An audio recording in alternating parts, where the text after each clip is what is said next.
Well, it's nice to roll through the gates after a victory, which is what the Phillies fans are doing tonight. And when they arrive, they're getting a great giveaway. Thanks to IBEW Local 98, it's the Phillies Fathead featuring Maikel Franco on a beautiful night for baseball. It is Game 2 of a 3-game series between the Phils and the Padres. Weekends with Schmidt, presented by Acme Markets. Hi, everybody. How are you? We're getting set for Game 2 of this series, along with Mike Schmidt and Ben Davis. Mike, you've been gone for about 3 weeks, and since you left, the Phils have hit a little bit of a rough patch, and they have a number of new faces on this roster. Yes, they do, Tommy. Good to be back with you, Ben. They sure do, and it's the catching position we're talking about here. Man, you don't want to mess with the catching position in Philadelphia. Carlos Ruiz is beloved by the fans. We have 2 really good prospects in the minor leagues ready to go. Spring training probably. Maybe one will get called up at the end of the year. And, of course, we have Cameron Rupp here, a hot hitter and a great defensive catcher. You see some highlights here on your screen last night. Cameron Rupp gets a 3-2 curveball. Now, I don't think I ever hit a 3-2 curveball for a home run, but he sure did right there, a 3-run homer. And he's been hotter than heck. His stats will pop up on the screen here. 17 RBIs in his last 17 games. That's pretty darn strong.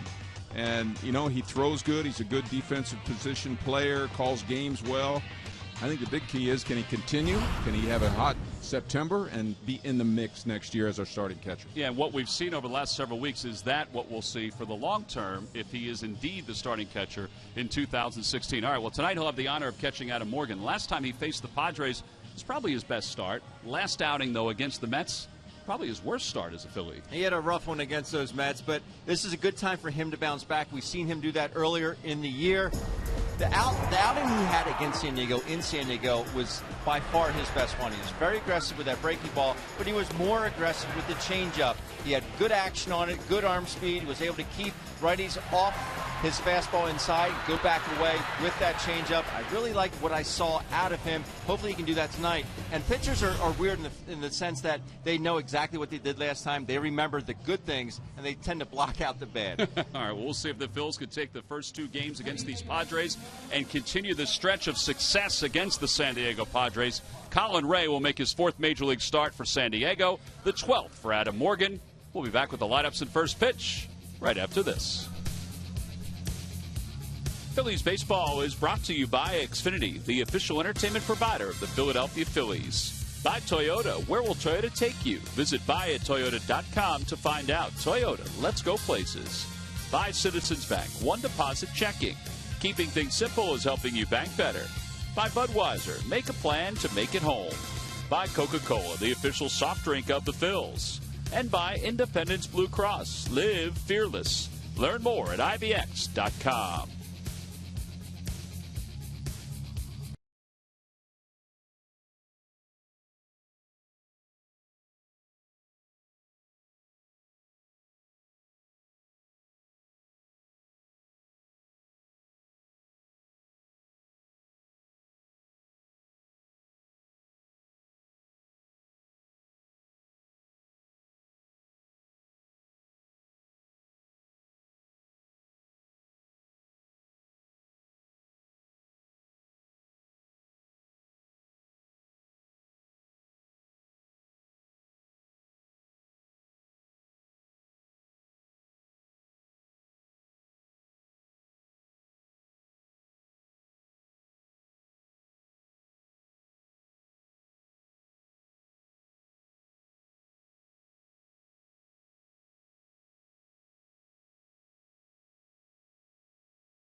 Phillies Fathead, presented by IBEW.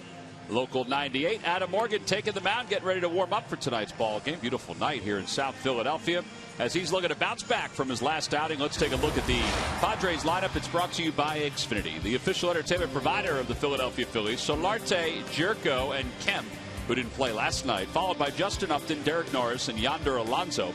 Melvin Upton's in center field. He'll bat 7th. Clint Barmas 8th. And Colin Ray, the rookie, is on the mound, and he will bat 9th. They'll face Adam Morgan, 4-4 on the year, an ERA of 4.43. This will be his 12th start. He's allowed a hit per inning pitched. Still good numbers, Ben, against left-handers, and not bad against right-handers. Not too bad at all. As we take a look at the Budweiser scouting report on Adam Morgan, he can feed off what he did against these very same Padres on August the 8th. 6 innings pitched, only 1 earned run. He needs to be aggressive with that changeup. He'll sit right at about 88. He needs a pitch inside as well. Yeah, I think he got away from that the other day against the Mets. He tried to get inside, but not inside far enough. So here is Solarte to lead it off. He was 0 for 4 in last night's ball game. Cesar Hernandez playing in at third, a half step in front of the bag. First pitch is in there. We're underway. It's 0-1. A very comfortable 85 degrees at game time.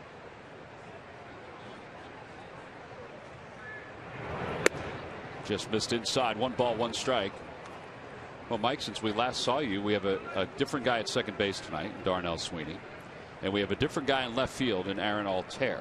And those are only a few of the changes the Phillies have made. As Solarte's hit by a pitch, and he'll take first. Different guy at third base tonight. Yes, Cesar Hernandez playing third. Different guy at second base. Darnell Sweeney. Yes, a lot of different things going on. We had fun tonight talking about some of those things. Solarte is being tended to by the Padres athletic trainer. Take a look at this pitch. Ooh, right on the toe.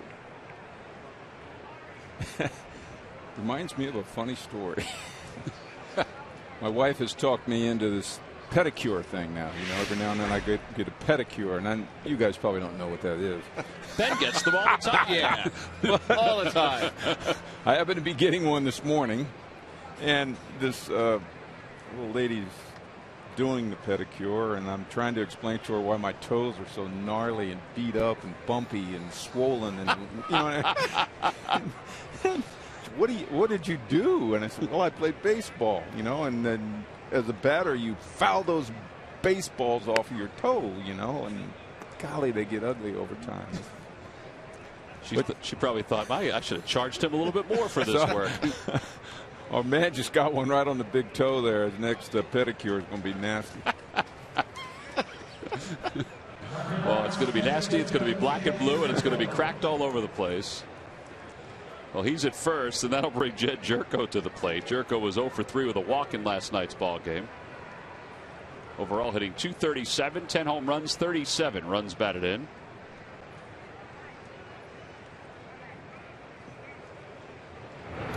Tails his fastball outside, 1 ball and no strikes. Not expecting Solarte to run here. He was about, I'd say, 1.5 feet to maybe 2 feet off of first base there. Well, if the 1 stolen base, it doesn't sound threatening. The ball off the toe probably it's a little threatening. That one will be over the Phillies dugout now to play. 1 ball and 1 strike. You know, I would think the toe plate for the front foot for hitters would be something that would make sense. You know, we got the elbow pads and all the padding that hitters have up there now. Why not a hard toe? Yeah, his spikes are sort of soft too. They're almost like sneakers, the fabric of sneakers.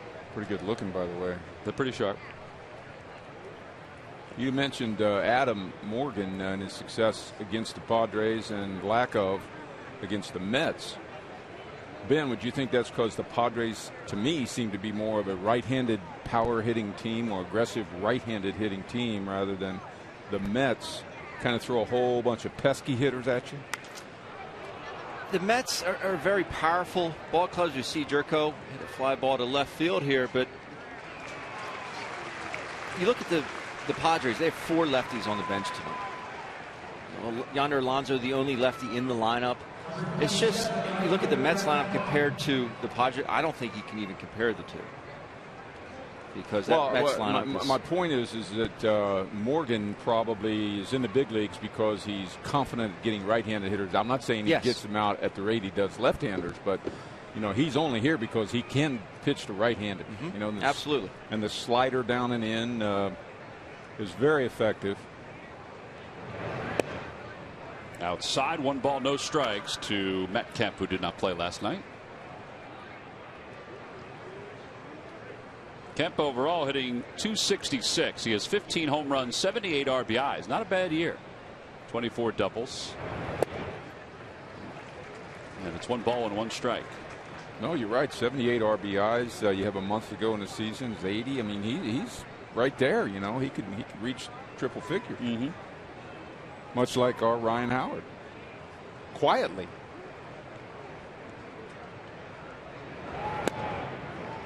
That's a good spot for that fastball, and it's 1 ball and 2 strikes. Last 2 heaters didn't even look like he was ready to hit. I mean, you're not going to see an uglier swing in a fastball way than that one.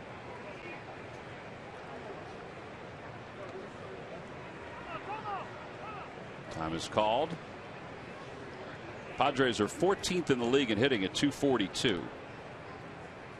They are 9th in runs scored, 517. Try to change up off the outer edge. It's 2 balls and 2 strikes to Kemp.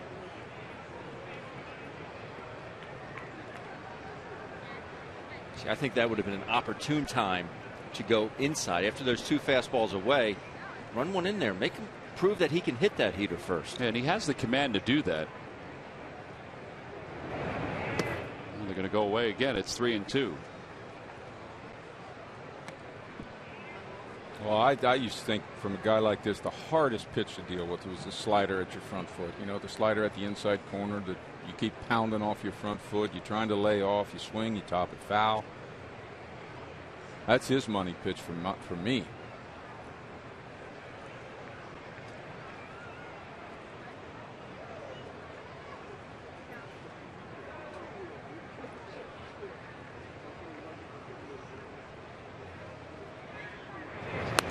Fouls it away over the screen, so he stays alive. Last night, the Phillies got 7 innings out of Aaron Nola. 7 innings, 2 hits, 1 earned run. Seemed like he barely even broke a sweat in last night's ball game. Boy, I was watching on TV. He has a nasty slurve breaking ball. I mean, that thing on TV looks like it's got a big break. Imagine what it looks like in person. And he was using it to his advantage last night. Off the hands, shallow center field. Sweeney is out there, and there are 2 outs.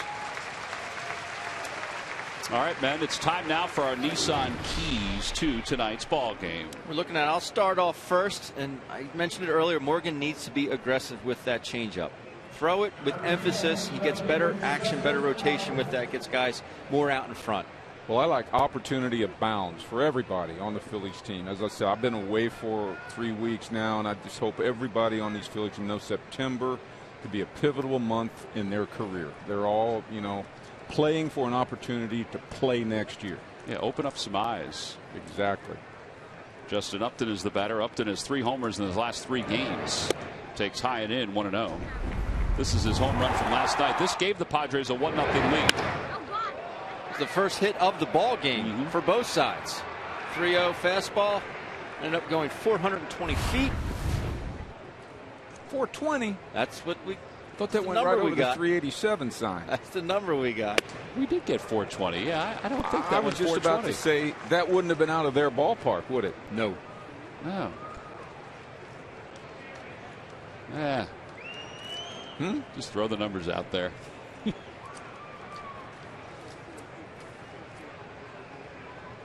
Wonder how far Rupp's home run went then. 620. Yeah. 1 ball and 1 strike to Justin Upton. So I get a miss. 1-2. They are not seeing this fastball right now by Adam Morgan. Well, I think we saw that out in San Diego where they just seem to have trouble with it too. The location, yes, the location is good, but the reaction from these righties. We're talking about Kemp and Upton, 2 All-Stars.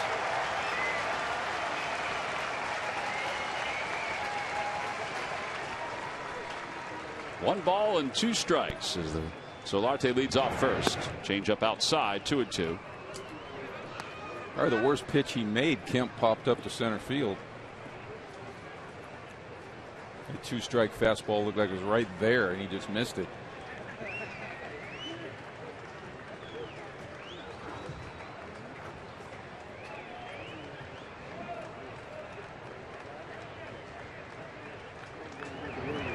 Ground ball to third.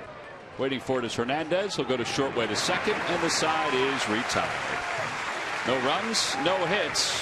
One guy got a hit by pitch to his toe. We'll go to the bottom of the first. Padres nothing, and the Phillies coming up.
Oh, if he's ready to go again. He was so happy with his outing in yesterday's ballgame. Let's take a look at his lineup for tonight. It's brought to you by Xfinity, the official entertainment provider of the Philadelphia Phillies. Leading it off, it's third base is Cesar Hernandez. Odubel Herrera bats second.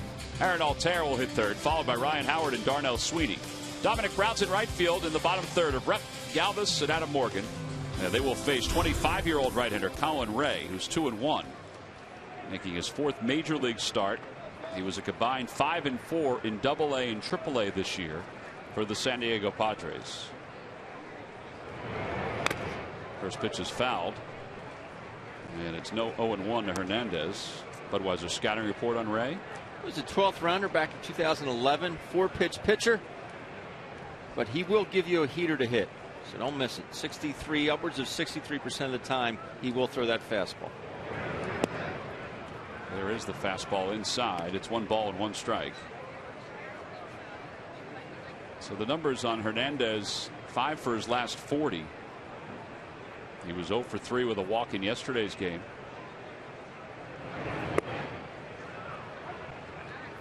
Talked about it last night. Cesar knows what he's doing wrong. In fact, he thinks he's taken too many of those, but he knows what he's doing wrong. So he's taking too many good pitches and swinging at too many breaking pitches. There's a breaking ball there that he pulls to the second baseman. And there's one away. There's Andres Blanco, who. That's a young man that's really playing well. Really playing well. He had a reluctant day off today, but Pete acknowledged that he needed to at least give him 1 day off. But he'll be back in the lineup tomorrow. You know, it's a funny thing. I don't have an answer. I don't know who has the answer. You say he's 5 for his last 40, Cesar Hernandez. Yeah. I mean, if you're going to be a hard-nosed, tough, play-everyday guy, you might run into a 5 for 40, right? Mm-hmm. But at the end of the year, it just sort of blends into the whole year.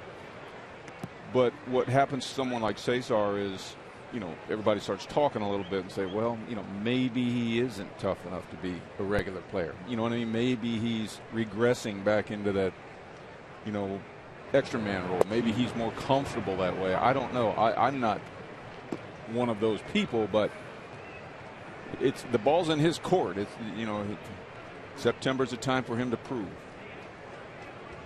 Yeah, overall, the grand scheme of things, I mean, his body of work's been pretty good. Odubel takes outside, and it's 2 balls and 1 strike. It's such an old cliche, probably the oldest cliche in the book. Throw it out there, though, Ben. An opportunity knocks, be home.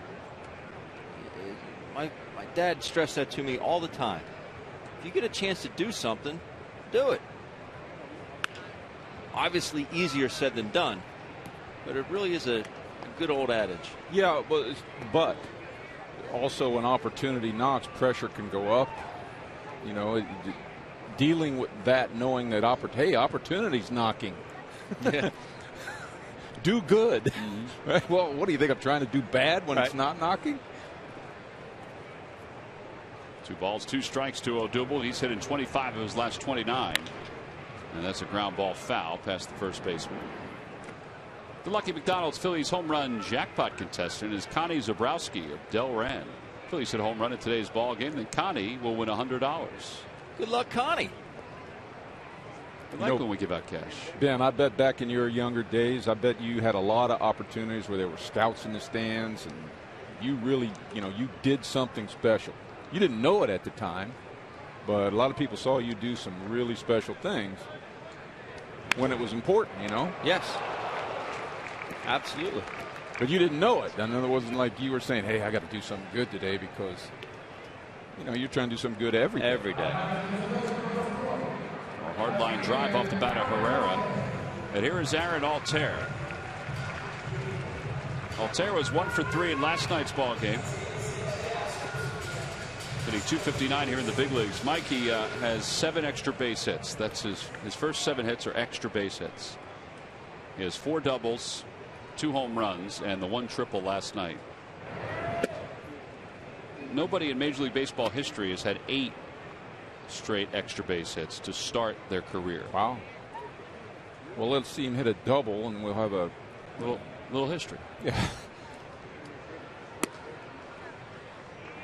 Last major leaguer to reach these numbers, 7 straight extra base hits to start his career, was Carlos Gonzalez, now of the Rockies, who did it for the Oakland A's. He had 7 straight doubles on the outside corner, 1 and 2.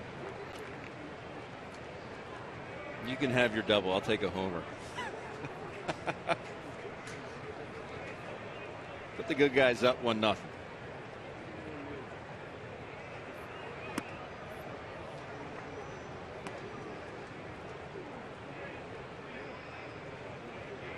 Colin Ray out of Terre Haute, Indiana. The home of Indiana State, where he played his college baseball. And he gets Aaron Altair to wave at a cutter, and the side is retired. No runs, no hits, and nobody left. We've played 1. On to the second. Derek Norris will lead it off.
folks at ShopRite. The back-to-school lunch bag, free to fans 14 and under. A summer weekend of baseball comes to a close tomorrow. When the Phils take on the Padres, go to Phillies.com to purchase your tickets. There is the lunch bag. Tonight, the Fathead. Compliments of IBEW Local 98. Tomorrow, the lunch bag. Compliments of ShopRite. Adam Morgan will face Derek Norris to start things off. Norris last night was 0 for 3 with a couple strikeouts.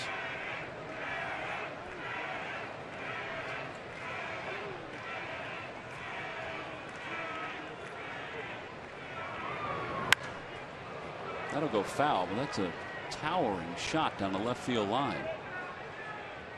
And it's 0-1. No one had called that. Don't you think somebody went over there and said, I got it? I think they were letting the seat take it, and then they would just pick it up. Andy Fletcher behind home plate tonight. Jerry Meals, the crew chief, is over at third. Some lazy fans down there in the corner. Everybody just sat there and ball hit. Figure they'd rather wrestle for it once it stopped. Outside, 1 ball, 1 strike.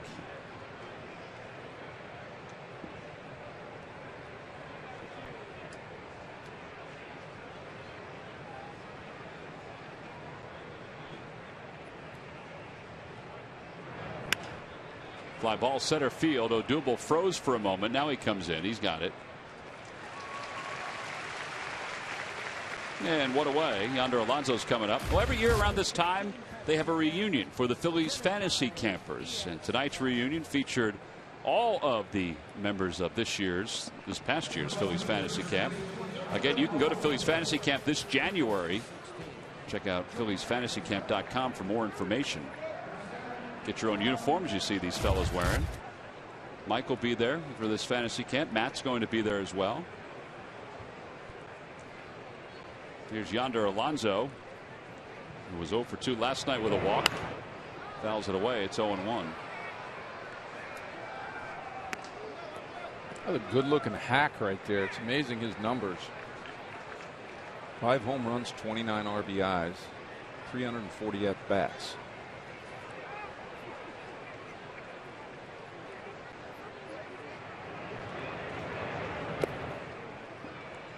One ball and 1 strike. I know that's a tough park to hit in, but 29 RBIs?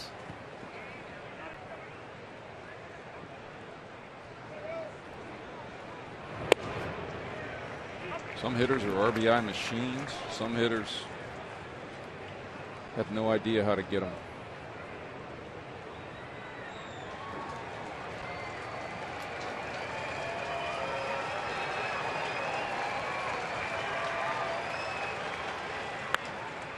Whacks that one foul right past Jose Valentin. On the Toyota Major League scoreboard, the Red Sox, who won last night in extra innings, win again today 3-1. Mookie Betts has been red hot.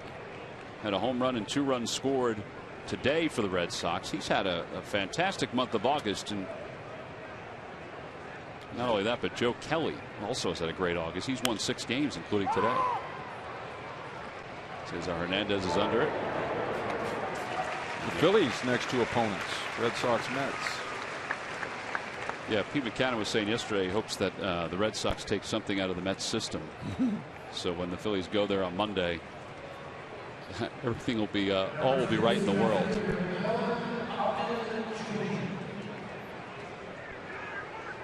Well, let's see if the Nationals can capitalize on the Mets' loss. They couldn't do it last night. They lost again to the Marlins. Tonight, they're scoreless in their ball game in the second with the Marlins.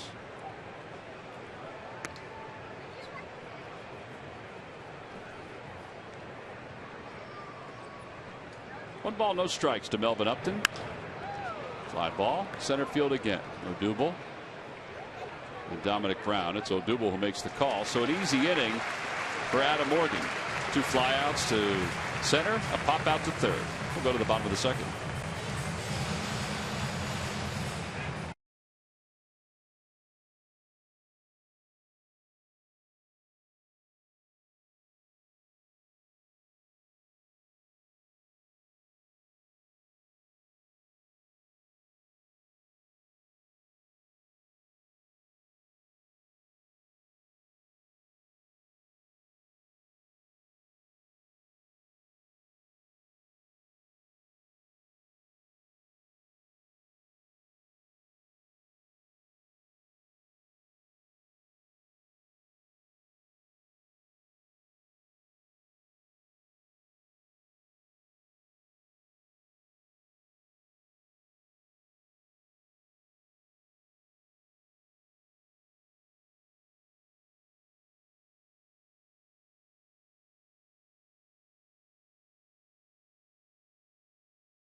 the Phillies and the Padres, plus a full recap of the Eagles' visit to Green Bay, and find out how the Union fared against the Revolution. No more, no a lot, no it all. Watch Chevrolet Sportsnet Central. Phillies ball girls have baseball cards that they sign and give out to some of the youngsters around the ballpark, some of the fans.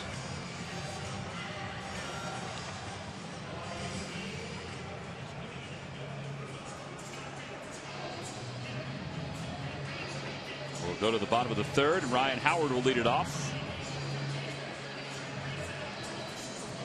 Howard 1 for 3 last night.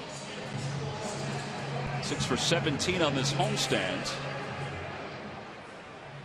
242 with 21 home runs and 72 runs batted in.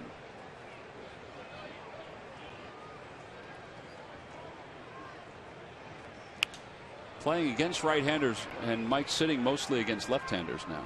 I see that. Miami set 3 games? 3 games. It was odd to see, but Pete said that he talked to him about it, so that's the way they're going to go for the time being.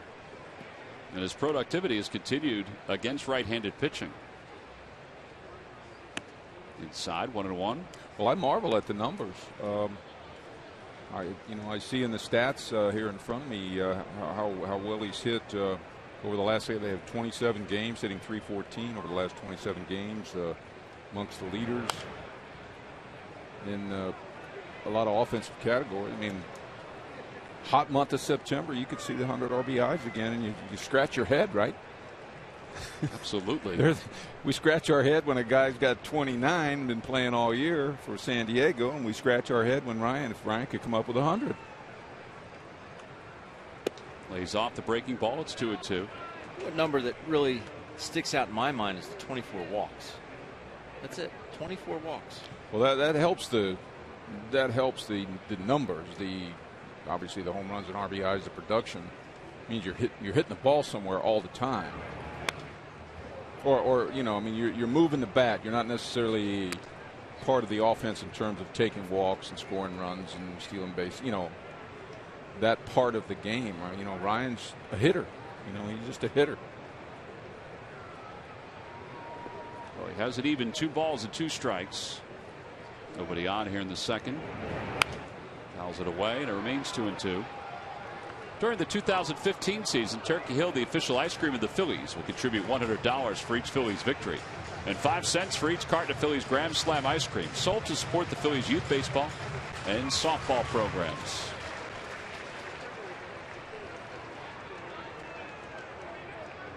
Again, the 2-2 pitch, and again a curveball.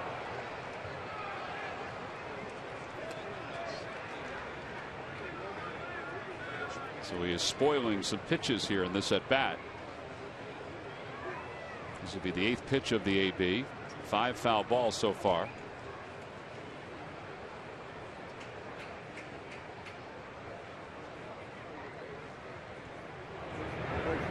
And he lines that one to right field. Matt Kemp will field it on a hop. A base hit for Ryan Howard. A lot of good swings in that at bat, Ben. Albeit a little bit of an uppercut, but that's Ryan's style. God, he's been a good hitter.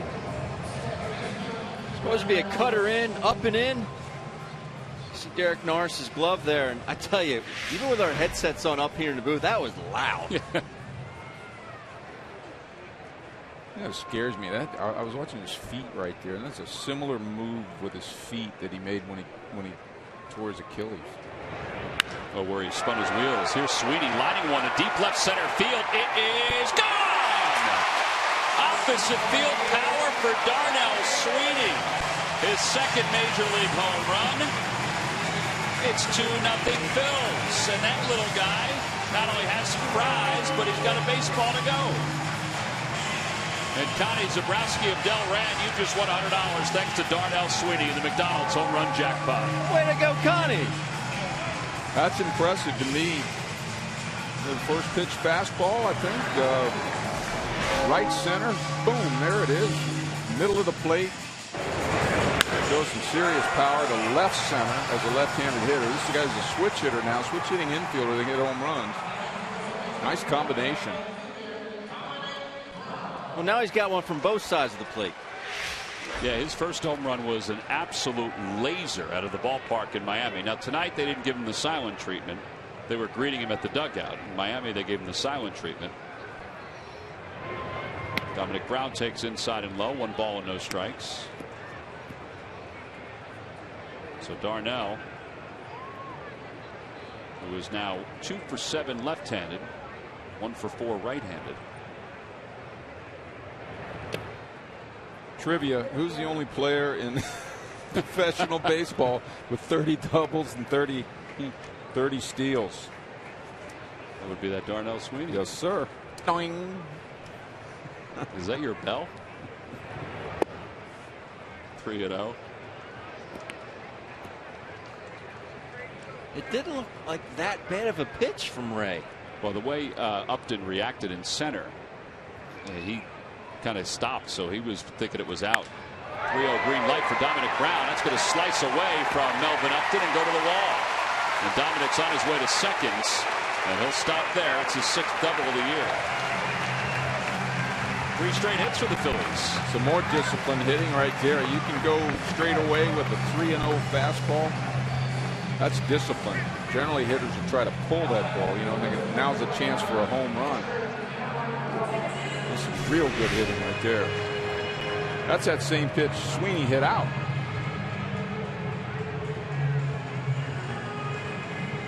Good use of the legs right there by Dominic Brown. You can see him really staying down and through the baseball.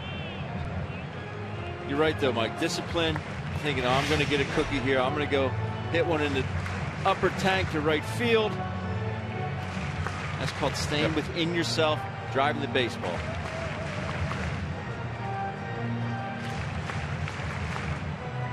Well, the Phils with 3 straight hits. They've scored 2 runs. Here is Cameron Rupp.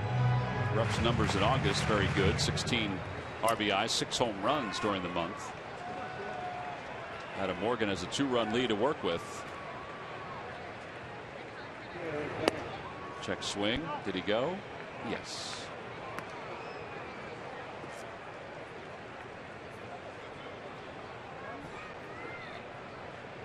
You read lips?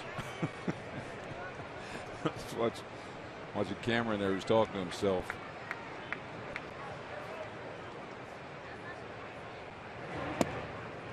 Whoa. 0-2. As my hearing starts to go bad, I'm learning to read lips.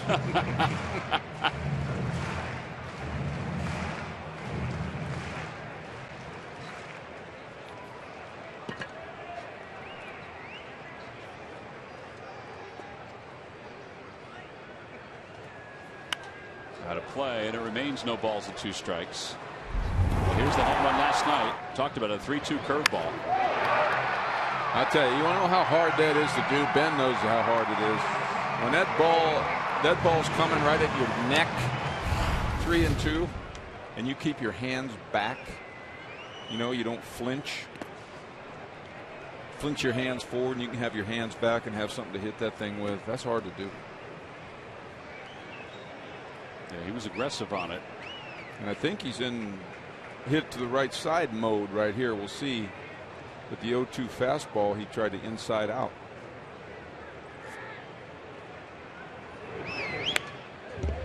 Good swing.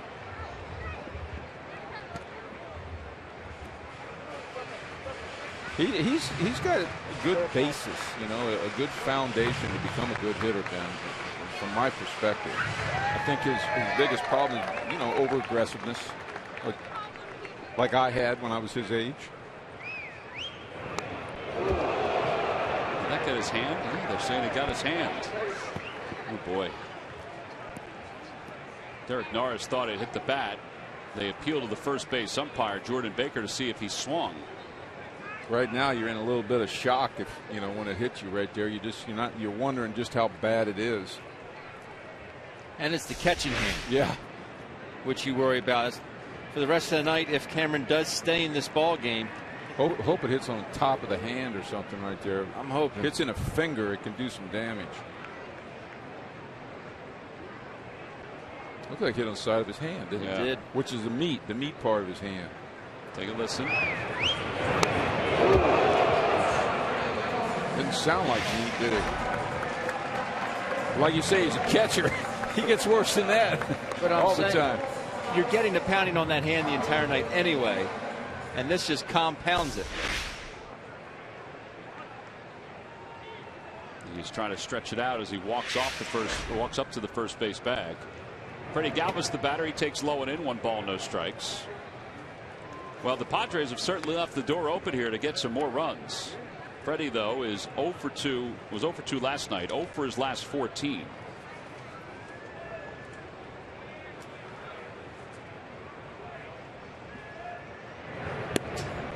In there, 1 ball, 1 strike.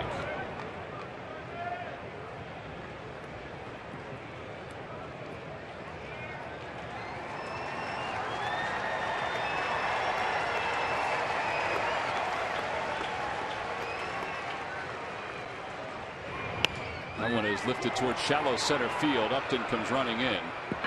It'll make the catch. And that's the first out, and Adam Morgan will be the batter.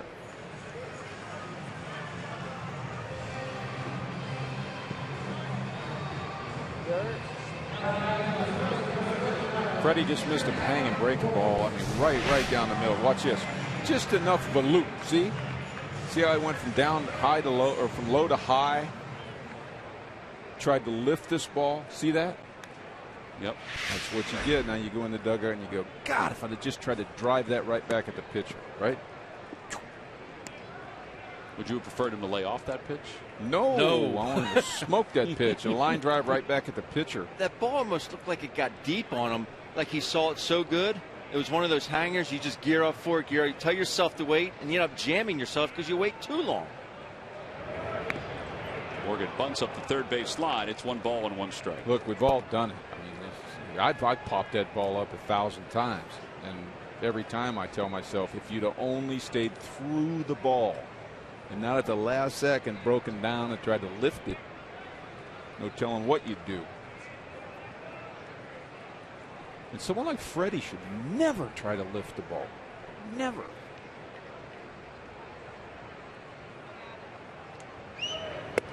Morgan bunts at it and misses.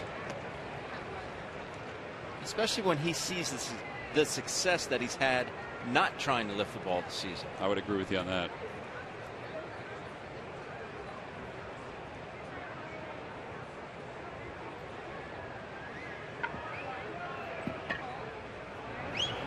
And he bunts again and bunts it foul. It's a strikeout. So there are 2 outs. Second strikeout for Ray.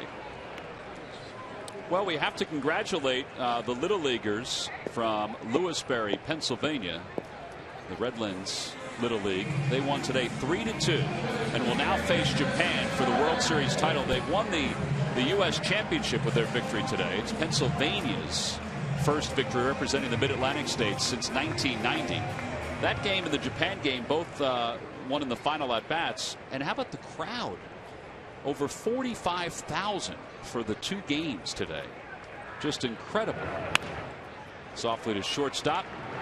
And the side is retired. So the Phillies settle for 2 runs on the 2-run home run by Darnell Sweeney. Opposite way, this was after Ryan Howard's leadoff single. Phillies will leave a couple on base, but they get a couple. We'll go to the 3rd. It's 2-0. Phillies on top.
Phillies.com. Go to the fans section for all the information, and please submit your answer on the subject line.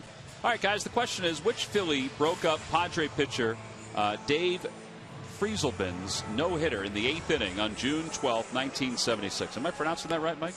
Frieselben? No, Friesleben. Friesleben?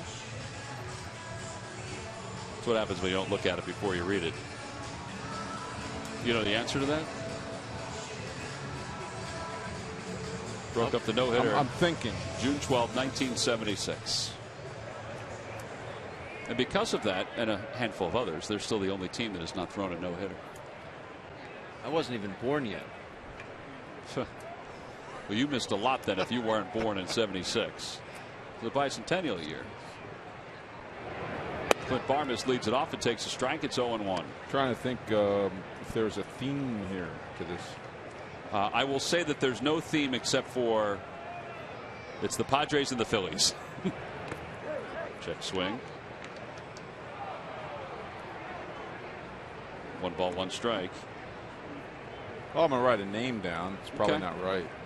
Get the bell ready, boys. Oh, no, the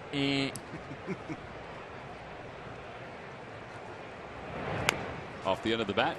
Adam Morgan fields it. One away. Now the pitcher Colin Ray is coming up.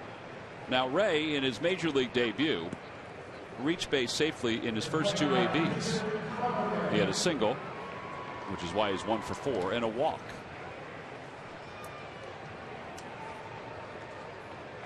The 4th pitcher to be able to do that for the Padres in their major league debut.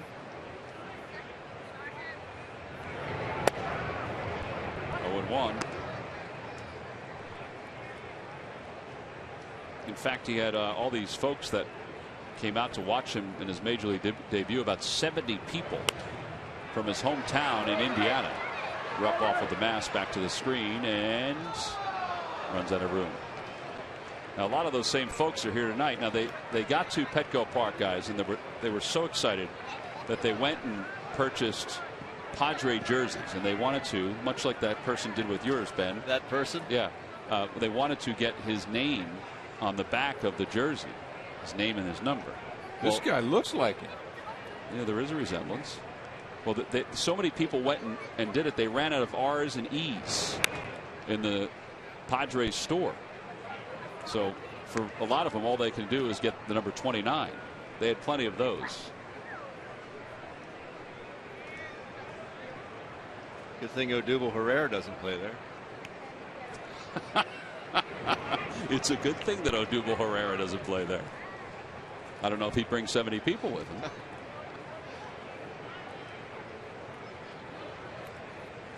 One ball and 2 strikes to Ray. And a line drive to left field. Well, that's a bullet going to the corner. You can hear his fan section sort of yelling in the background. Guess he can run, too. Yeah, he was gliding.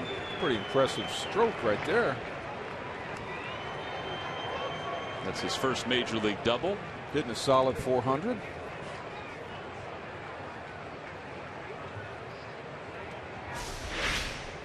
That's a good looking swing. Talk about staying through a ball there, Mike. I mean, he was a hair out in front, but he still kept his hands back. Stayed in that zone for a long time.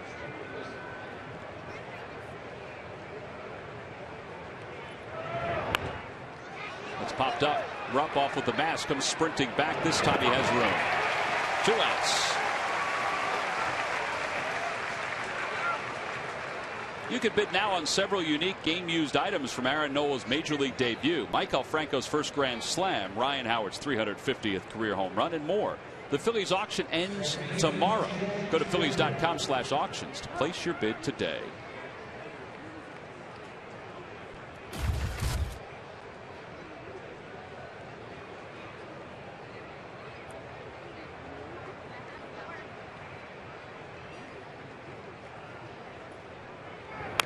Ground ball foul.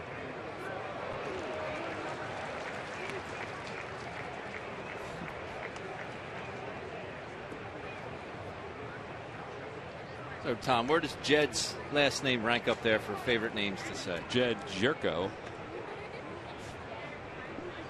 I like it. You love it.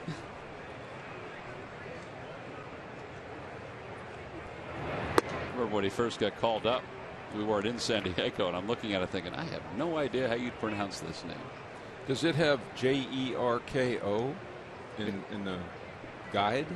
No, I don't think it does. I think it does on certain pronunciation sites.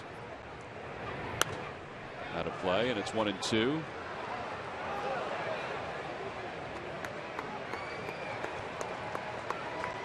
Would that be Polish? What was Quackenbush, Ben? Dutch. It might be. He's got 2 D's at the end of his name. Murph has 2 G's at the end of his. Murph, you're Irish, though, aren't you? I am Irish. Maybe there's a connection. I don't think it's an Irish thing. Ben? Not so much. Swing and a miss. He got it. Jerko's down on strikes. First strikeout for Adam Morgan. He's going to need a new helmet. No runs, 1 hit, and 1 man left in scoring position. Adam Morgan through 3 has allowed just 1 hit and a couple base runners.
Phillies lead it thanks to the home run by Darnell Sweeney. It'll be Odubel Herrera, Aaron Altair, and Ryan Howard.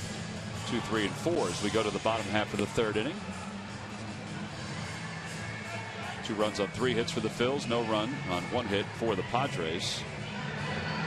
Oh, Odubel Herrera is coming up to the plate. For more on him, let's go to Greg Murphy. Murph. All right, thank you very much, Tom. Yeah, you're talking about Odubel Herrera, and Pete Mackanin also talking about Odubel Herrera today, saying that he's really been kind of amazed at what he's been able to do this year. He started off the season red hot. If you remember, back at the end of April, he was batting .304, and everyone thought, all right, they've got something here. But by the beginning of June, that batting average had slid all the way back down to .243. Well, now you look here at the end of August, and they're back to .290. He's done it. You take a look at what he's done over the last couple of games, and Pete said he's done it because he's been able to make adjustments. He said that, you know, he's been watching him, and he early on in the season, he noticed that he didn't expect here at the major league level that guys would throw 3 curveballs in a row or 3 changeups in a row, and he had to make those adjustments. You know, at every level he's been at, he's been able to kind of dominate as a hitter, but he's been able to make those adjustments. And he said, you know, as a young guy, you forget just how young he is and the lack of experience that he's had because of the way he approaches the game. He certainly loves his aggressiveness, and he thinks that, you know, he's a guy that's going to be able to hit in this league for a long time. Well, he shoots that one the opposite way. It's backhanded by Barmes, and he throws him out. 1 away. He does have 113 hits. He's tops among rookies in doubles, and he's currently sitting second with Yasmani Tomas in batting average. Matt Duffy leads the way at .306. His OPS is 12th among rookies. That's a number now that people look at all the time. Franco's is 4th. And you know what? He's doing all this playing a new position. Playing a brand new position. Yep. That's right. Here's Aaron Altair, who struck out his first time up, and he grounds that one foul. Well, he made some great pitches on Altair the first time up. Painted the outside corner twice. 2 fastballs that he took, and then he couldn't hold on and waved at that slider off the plate. So we'll see what kind of adjustments he can make here in the second at bat. That one's lofted out towards shallow right. Matt Kemp comes ambling in. There are 2 outs. And Ryan Howard will be the batter.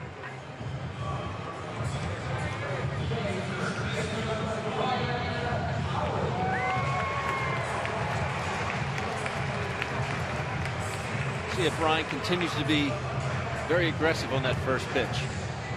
I've noticed a lot of these pitchers have started to go to more breaking balls from that first pitch. If someone that's that aggressive, you tend to subtract more than you add. Ryan is definitely a free swinger. I think it's pretty well known around the league. He'll let her go. I bet you Ryan Howard has more swings at pitches than anybody in baseball. We can look at that and see. That one's off the hands out toward the middle, and it's caught by Solarte. And the side is retired. Nothing across for the Phils. 3 in the books. Plenty of crab fries to be had here at Citizens Bank Park. You can visit Chickies and Pete's in the Hall of Fame Club or out in right center field.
Dealers. Hurry to your local Del Val Honda dealer or visit DelValHondaDealers.com.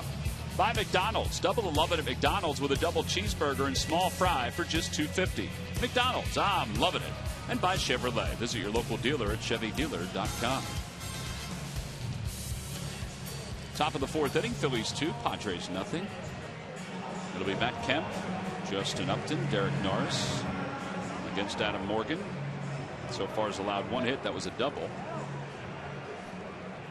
Padres are currently 9.5 games back in the National League West. They are in 4th place. Dodgers, of course, lead the division. They will play later on against the Cubs. Ho hum last night for Clayton Kershaw. Another 14, right? Yeah. He's really good at pitching. He is at that. First pitch to Kemp is a strike. He doesn't think so, but it's 0-1. Jump down a couple of those subways and go strike out 14. Huh? Well, they'll start tonight 3 games up over the Giants because the Giants lost to the Cardinals today 6-0.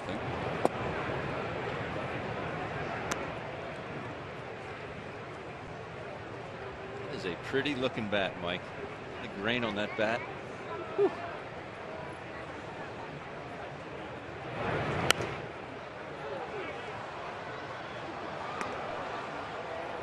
Were you a wide grain guy? Yeah, I was. Or are you more of a straight guy? No, I wanted, well, what we knew back then, the wider the green, the better the bat was. That one's done. That bat. Galvis makes a nice play, spins, high throw though, and Kemp is safe at first. We'll have to score that an E6 on it. Sometimes I would get grains that were far apart, but the grains weren't so much straight, and therefore I didn't think the wood was as hard. But you look at that bat, I mean. Well, yeah, I can have. We used to bone them. I'm sure you did bone the bats, sand them, sand the grains so that the bats didn't chip.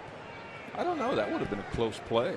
Freddie made a that's a tough scoring decision right there, especially with Freddie pirouetting out there. But back in our day, white grain was what you wanted. Of course, we only had 2 companies to choose from. Upton lines one into center field. Herrera will make the catch.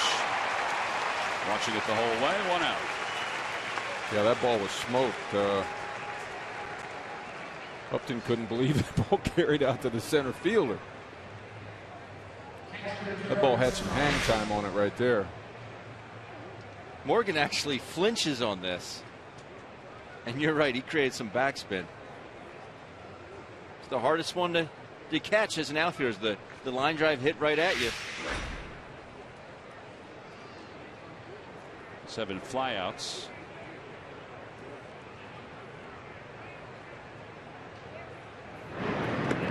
So they did score that an error? They did, yes. I think they looked at it as 2 separate plays. A wonderful play to get to it, and then he had time to make the throw. It would have been close.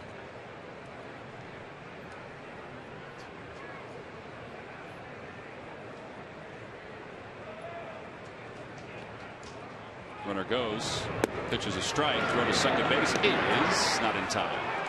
He made it close, but he got a tremendous jump. I mean, he stole that on the pitcher all the way, but that just shows you what a great arm Cameron's got. What a great exchange. Well, you can talk to that. That play's a lot closer than I thought it was going to be. The problem with this, yes, he does get a good jump, a very, very good jump, but the problem is it's an off-speed pitch, only 75 miles an hour, so you as a catcher cannot go out and get that. If the hitter, if Norris swings at that, you don't want catcher's interference. But it's a break ball, so you have to stay back, present it to the umpire in such a way where it makes it look good, and then you get to get up and get your momentum going towards second base. If Cameron were to pop up right there, he might black out Andy Fletcher, and he can't see it as being a strike. And next thing you know, you look up on the scoreboard, it's 1-0 instead of 0-1.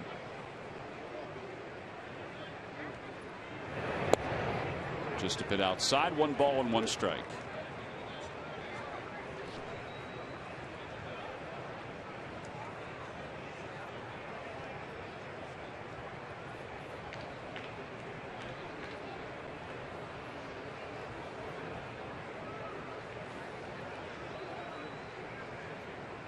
Yeah, watch the first couple steps. See how choppy? He's a big, long-legged guy, and his first 3 or 4 steps were real chop, chop, chop, chop, chop, chop, rather than gaining ground, with a big crossover step. I thought that play, he's almost a no-throw play. It turned it out being close.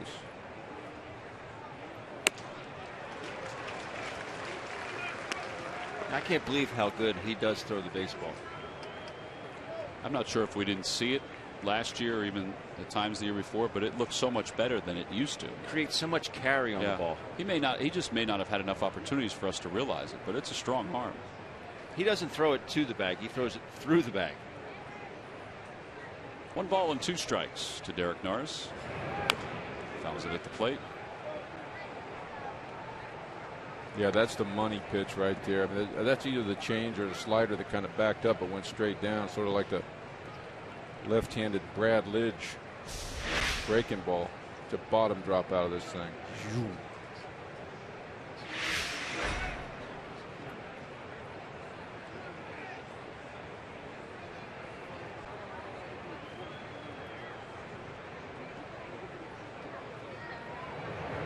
Got him.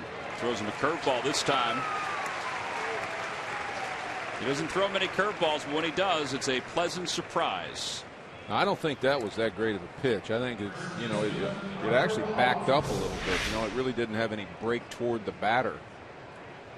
maybe a little, but you know, I thought that was a hittable breaking ball. Probably should have been taken, but. Well, now yonder Alonso, who popped out to third his first time up.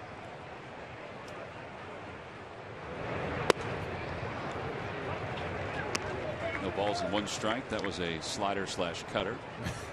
You know, it's definitely not a perfect game. A lot of times we talk up here about things really have to be. You make a bad pitch, it gets hit. A lot of times you make a really good pitch and it gets hit. A lot of times you make a really bad pitch and a guy swings through it.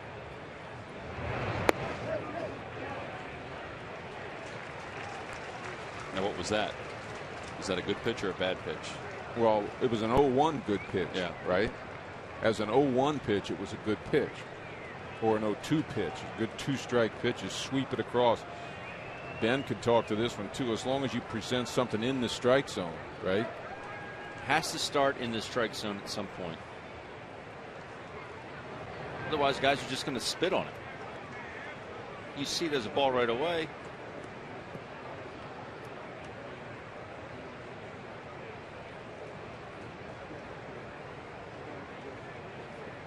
You think like a hitter when you're catching, right? Yes. You do at times, but you still have to go with the scouting reports to a certain degree. Just a bit outside, 1-2. So at a Major League scoreboard, the Nationals have jumped out to a 2-0 lead over the Marlins. Ryan Zimmerman has hit a solo home run. That game's in the top of the 4th inning. Zimmerman is closing in on 200 career home runs. He's on fire. Line drive, base hit to left field. Altair gets to it on 1 hop, rounding third, heading for him is Kemp. Here's the throw to the plate, offline and off the glove of Cameron Rupp, and it's a 2-1 ball game.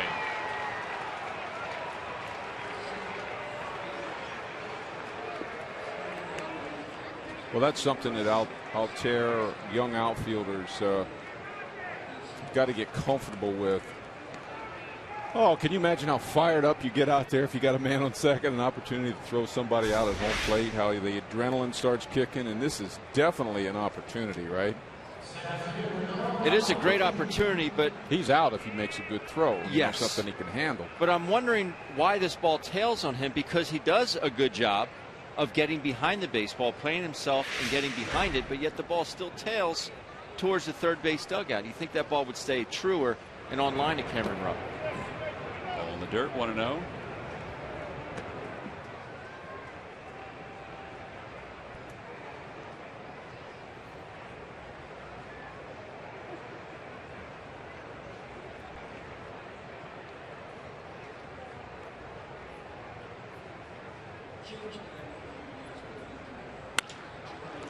Out towards center field. Herrera's coming on. He'll play it on 1 hop, rounding third and heading for home is Alonso, and he is safe at home plates.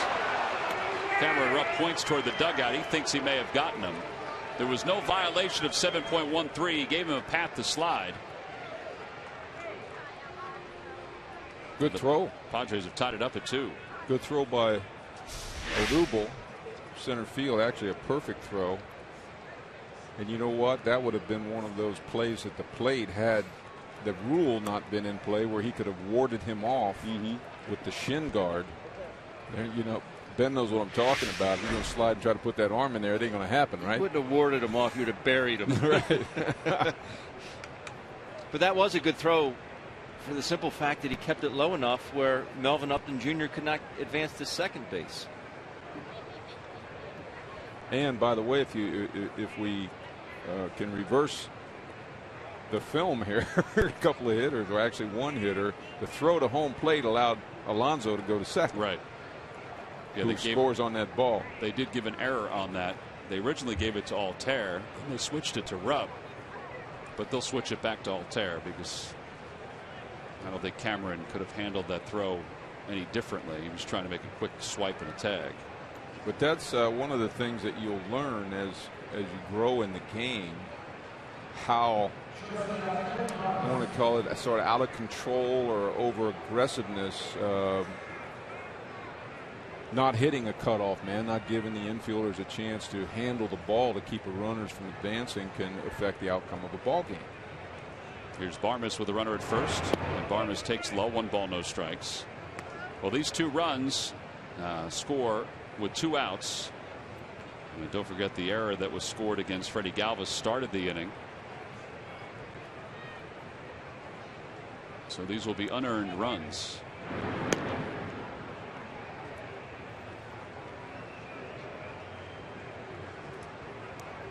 And you can be looking for Upton Jr. to be off to the races.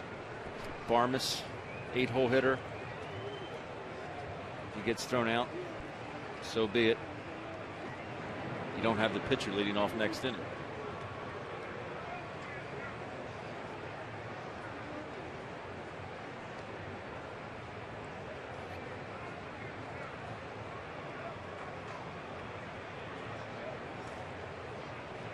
Well, there you go. Good throw, and they got him. And he's safe. The throw was a little late from Ryan Howard. So that'll be a stolen base, the 8th of the year for Melvin Upton. Well, that was interesting. Ryan actually moved toward the pitcher, which was good. Cut some ground off, but I guess the exchange and the throw, ooh, that was close. That was close. You know, watch Freddie come to the ball, come forward here. Well, he had to. He had to reach to his right. If that throw would have been right on the bag, I believe they'd have got him. Well, this has been a very odd defensive inning for the Phils. 2 balls and no strikes to Barmes. You have Ray on deck. Began with the error by Galvis. Chopper softly to Freddie. Barmes hustling. Freddie's got it. Inning is over. So 2 unearned runs score for the Padres, and they tie it up here in the top half of the 4th inning. So 2 runs, 2 hits, 2 errors. We'll head to the bottom of the 4th.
Messages get noticed. Perfect for any priority message, and WB Mason delivers the same day when you order by 11:30. Local service personalized. Who but WB Mason? 2-2 ball game as we move to the bottom half of the 4th inning. A pleasant night here in Philadelphia.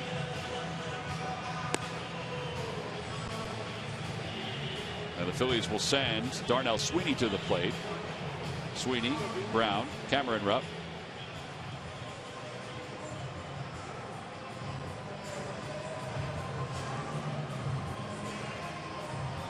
Sweeney homered his last time up. Opposite field shot. So it's a 2nd home run. Mike mentioned before he's the only player in professional baseball this year with 30 doubles and 32 stolen bases at the time of his trade. It says an awful lot. You can see the pop he has. It's a pretty sweet swing. Quick. Very quick.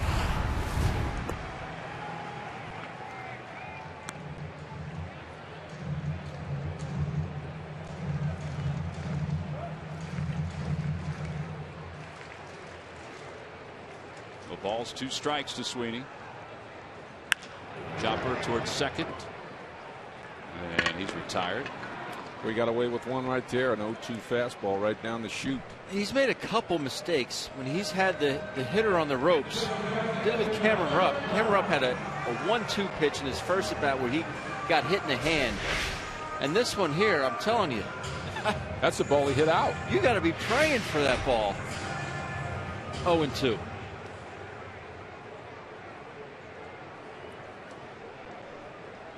Dominic Brown doubled his first time up. He takes outside. 1 ball, no strikes.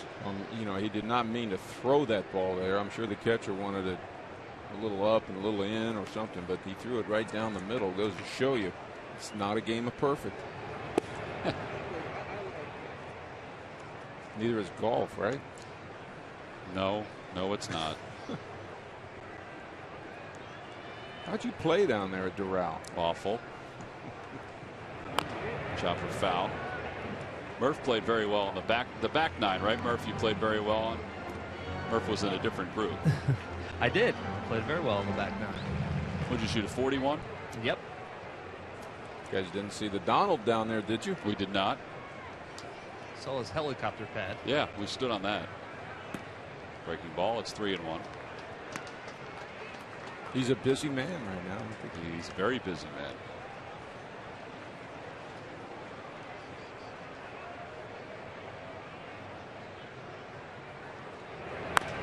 That one is chopped foul off the facing of the dugout. Murph played in Jeff Francoeur's group.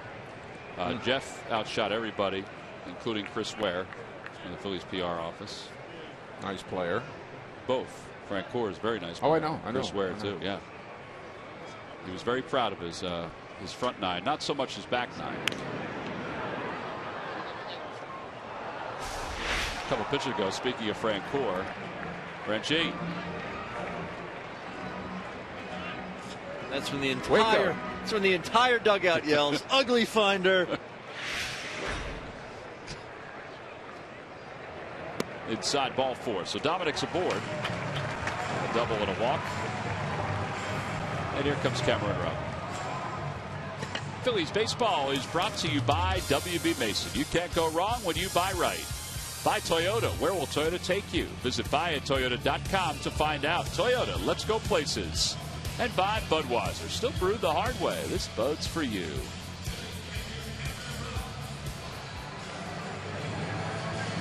Well, Cam was hit by a pitch his first time up.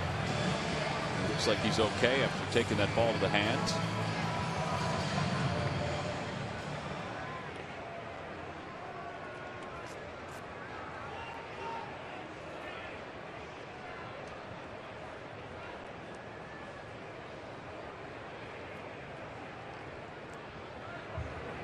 Fastball, 0-1.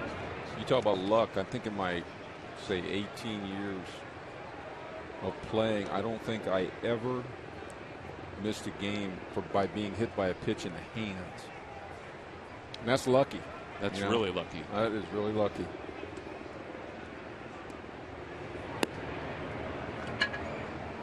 Now, were you ever hit in the hands? Well, I mean, yeah, I might have got a glancing blow or something like that. You know, like Maikel Franco. Never had that happen. He also played in an era that was more prevalent to throw inside. A lot more prevalent. Well, it's down the right field line. It'll go out of play. Count remains 1-2. Now, Ben, were you ever hit in the hand with a pitch when you're batting? I'm sure you were hit all the time when you were catching. Never in the hand. Switch hitter, though, right? Yes.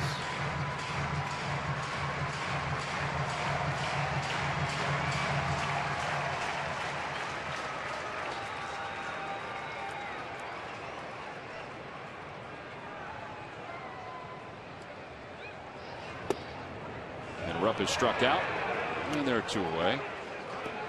Little surprise fastball right at the knees. Phillies baseball is brought to you by Budweiser. Budweiser is still brewed the hard way. This Bud's for you. You know, sometimes Rupp strikes out on that fastball down the middle. Catcher jumped up under his hands there. Did you see that? He did. Sometimes you can feel that catcher up in there close to your body. You know, you peripherally you can. I could anyway. You know, could sense where the catcher was. Sometimes if you sense that he's back up under your arms, it could freeze you. You know, because it's like your last thought is, whoa, this one's coming inside. Boom, he throws a fastball right there, and you freeze. Norris actually had to reach back to his right to catch that fastball in, which ended up being more middle.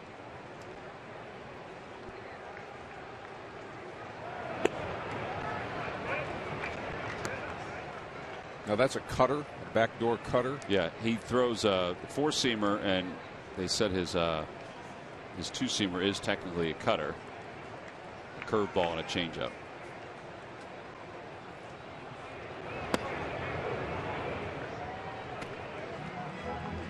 Two balls and one strike to Galvis.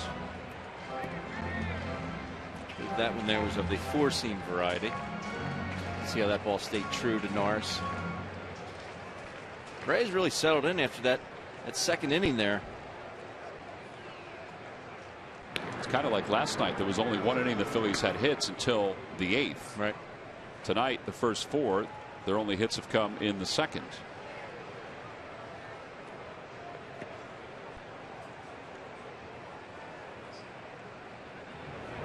That one's lined out toward left center field. Upton going back on it, and it is over his head. A one hop off the wall. Dominic Brown's around third. He's being waved home. The throw toward the plate by Barmes is not in time. It's cut off. Phillies retake the lead. 3-2 here in the bottom of the fourth. Well, I'd like to say he made that adjustment. We have to see that slow-mo replay. Great hitting right there, Fred. He's got some power. Well, Just an easier swing. Noticeably easier. Just not a whole lot of effort in this swing. Oh, yeah, you're right. It's like 80%. It was. Just go throw it out over short, and it goes off the wall. And Tom, who scored? The walk. The walk scores. Ends an 0 for 15 stretch for Dominic Brown, for Freddie Galvis. And Melvin Upton, as good as anybody. We talked about it last night about how he's so good at going back on balls. Not on that one. That one just had some life under it.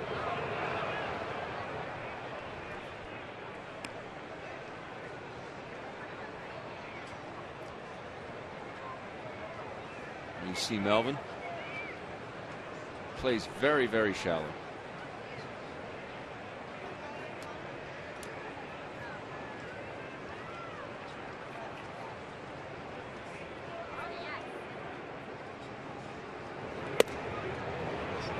Two to Adam Morgan. So look at those Freddie Galvis stats up at 441 at bats. Yeah, 118 hits. That leads the Phillies. If I get another 100, would it be another 100, 150? I would think at least 100. That one's off the glove. Look at this. Ray into center field. Galvis will score. 2-run score in the fourth inning. Adam Morgan makes some pretty good contact on that. They scored a single and an RBI. His first major league RBI. I think Rhea thought he had that ball. Like put his glove out right there and he just missed it. Not too happy to miss that ball. Turns into an RBI. Now we take a look at the pitch before. This is where pitchers just aren't too smart sometimes. You see Adam Morgan with this pitch, and then he throws him a soft pitch, which Adam Morgan hits up the middle. You see that swing, and then he throws him something soft, a hanger, and he hits it up the middle. Why would you do that? I don't know. Pitchers. I promise, Ben, I would have thrown another fastball. You think after that swing? Swing and a miss. 1 ball, 1 strike. Now, the only other thing I'll say is that if he had to do it over again and he throws the breaking ball, he throws a better breaking ball. There's still no reason to it. Throwing that ball, seeing that swing. Inside, 2-1.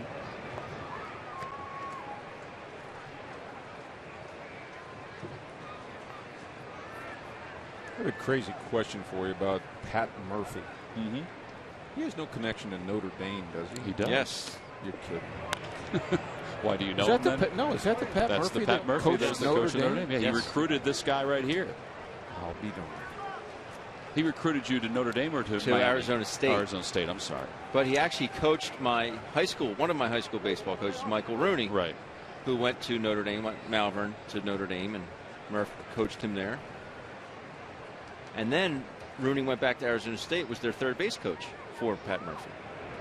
In the dirt, 3-2. So what was his path to managing the Padres? Let go at Arizona State for a variety of reasons, and eventually was hired by the Padres to be a minor league coach in their system. Mm-hmm. And then when Bud Black was let go, he was at AAA, so they brought him in to be the interim. That one's hit sharply and backhanded by Jerko, and the side is retired. I believe it was Bud Black, though, that had the connection with Pat Murphy that led to him getting a position within the organization. Freddie Galvis's RBI double, and then eventually his run scored has helped the Phils retake the lead.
Trivia quiz answer. All right, so it was June 12th, 1976, when the Phillies broke up a no-hitter by the San Diego Padres. Now, Ben, Mike is out getting you some water, me some water. So as he sits down, we will reiterate the question to him again. But I think you might need some help from Mike to answer this question. So, Mike, have you thought about it? It wasn't you, was it? You haven't thought about it? I'm sure I'm a candidate. You are a candidate, but it wasn't you. Oh, let's just go down the line. 76. Bicentennial year. Dave Cash. Dave Cash would be incorrect. You were 1 for 4, by the way, with 3 walks and 2 runs scored. Larry Boa. Incorrect. I think you should probably look to the outfield.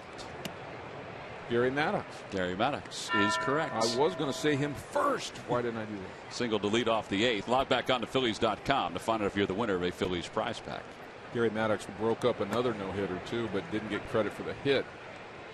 Bob Forsch in St. Louis. Remember, I don't know what you weren't here then, but Forsch no-hit us in St. Louis. Maddox hit a real hard ground ball to Ken Reach's right, who dove, knocked it down, picked it up. Maddox beat it out, and they gave him an error. And it should have been a hit. Home cooking? I guess it was debatable, but, you know, from our side of it, it looked more like a hit than an error. Colin Ray checks his swing. And it's 2 balls and no strikes. Ray doubled his first time up and then was left at second base.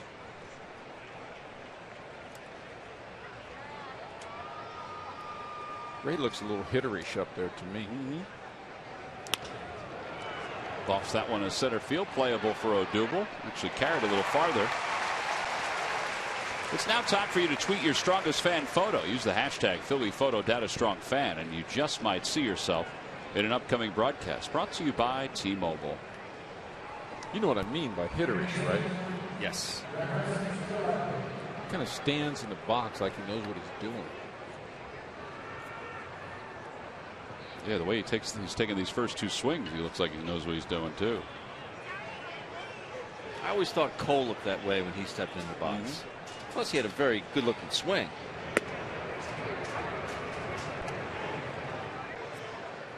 Carlton always looked like a hitter.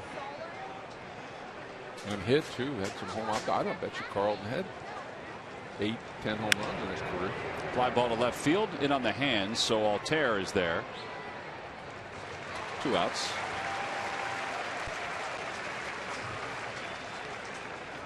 Morgan being able to execute that pitch right there. And it wasn't the best pitch inside, but it was elevated enough, under the hands enough, where he got a jam shot to left field. And that's just going to really, really free up the outside portion of the plate to righties. Is this a new helmet? Yeah, I think it has to be. Although it does look marked up, so maybe it didn't crack when he threw it down before.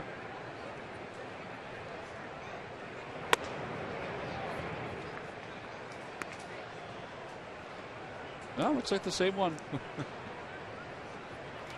Very durable. That one's pulled down the left field line foul, and it's 1-1.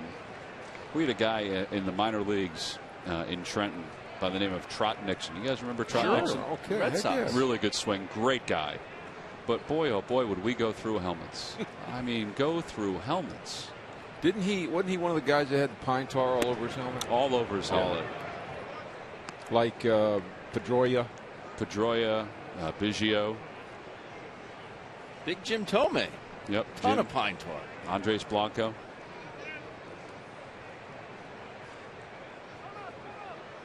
Now, how does it get there? They put it there and use it Yeah, when they're they hitting? take the pad.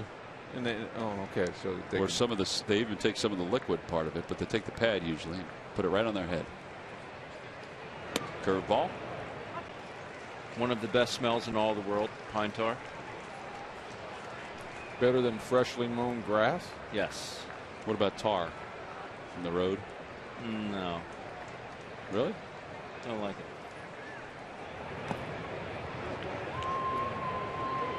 It's a baseball smell. There's no doubt about it. I always tell my wife they should have a candle, a pine tar candle. Burn that. In I the bet house. you they do. How about pine tar cologne? Ooh. You know what else would be going? Little League snack bar. That would be the candle for me. Little League snack bar smell great. I Talking tell about cotton candy now, right? The deep fryer, I think he's talking about. It just Little League snack bars always smell the same, and it's just a wonderful smell. Orange drink. Someone said in my ear. Yeah. How does that smell? Orangey. 3 balls, 2 strikes to Jerko. Over to third. And Cesar picks it on the short hop. Good play. Move those feet. Get up and get that short hop. 1, 2, 3 inning. Pretty nice after the Phillies scored 2. We'll go to the bottom of the 5th. Phil's up 4-2 over the Padres.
of Cabrini College. You can add this to your collection of knit hats over the years. They're always a fantastic giveaway, particularly as we close out the baseball season. Order your tickets for that 4-game series against the Chicago Cubs by going to Phillies.com. Nice hat.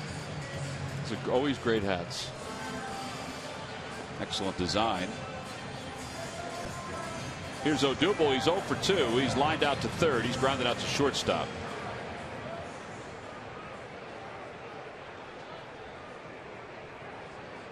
Odubel, it was said 25 of the last 29 games he has reached base.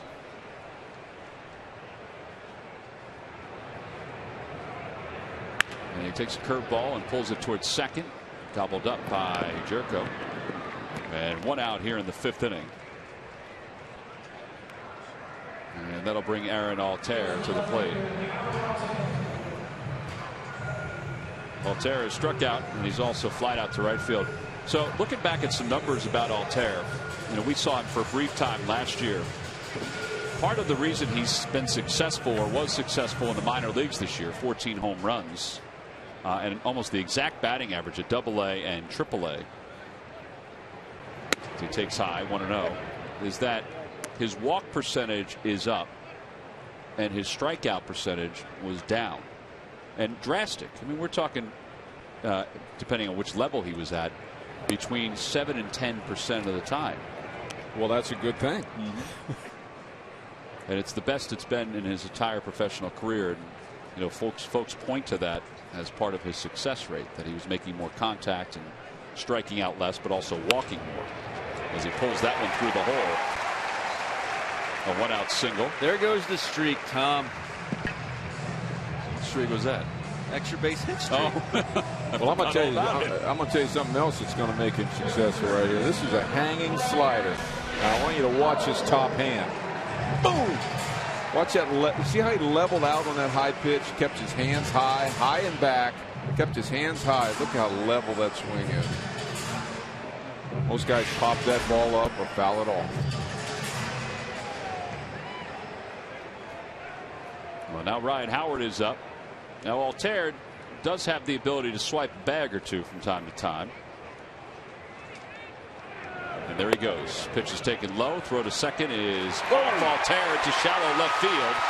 And he'll get to at least third. Now he's being waved home. Barehanded by Upton. The throw to the plate on one hop. He is out at the plate.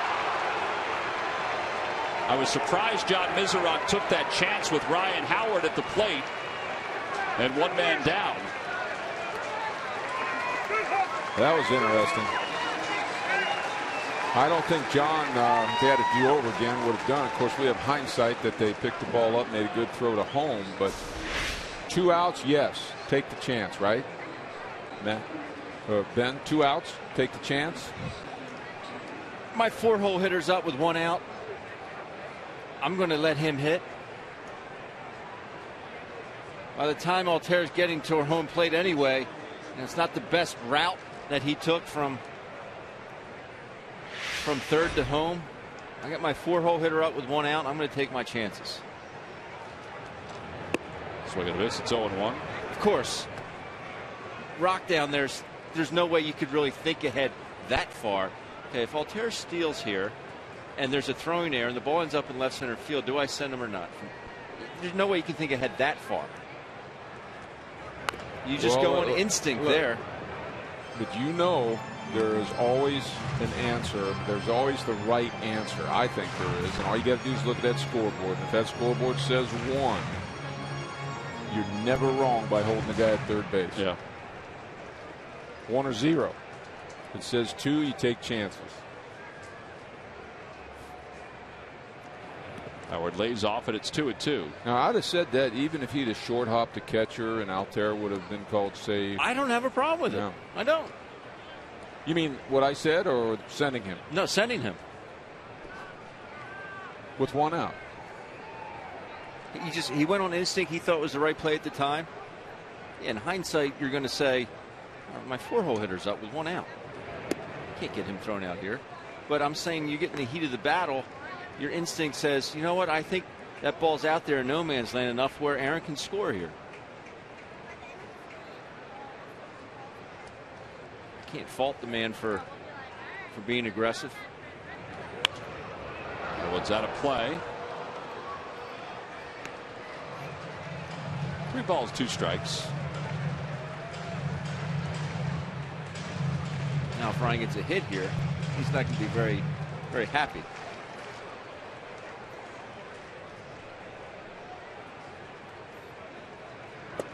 And Howard is struck out.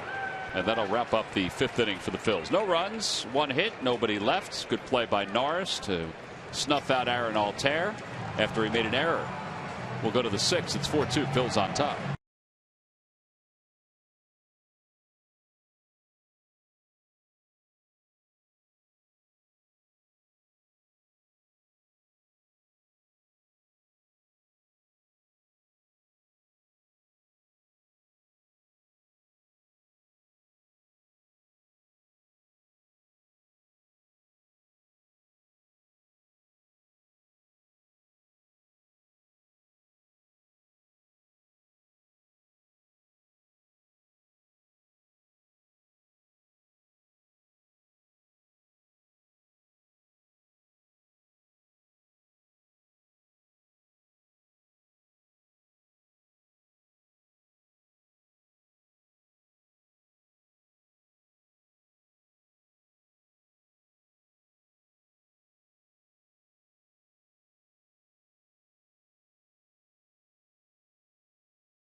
The Phils on and off the field.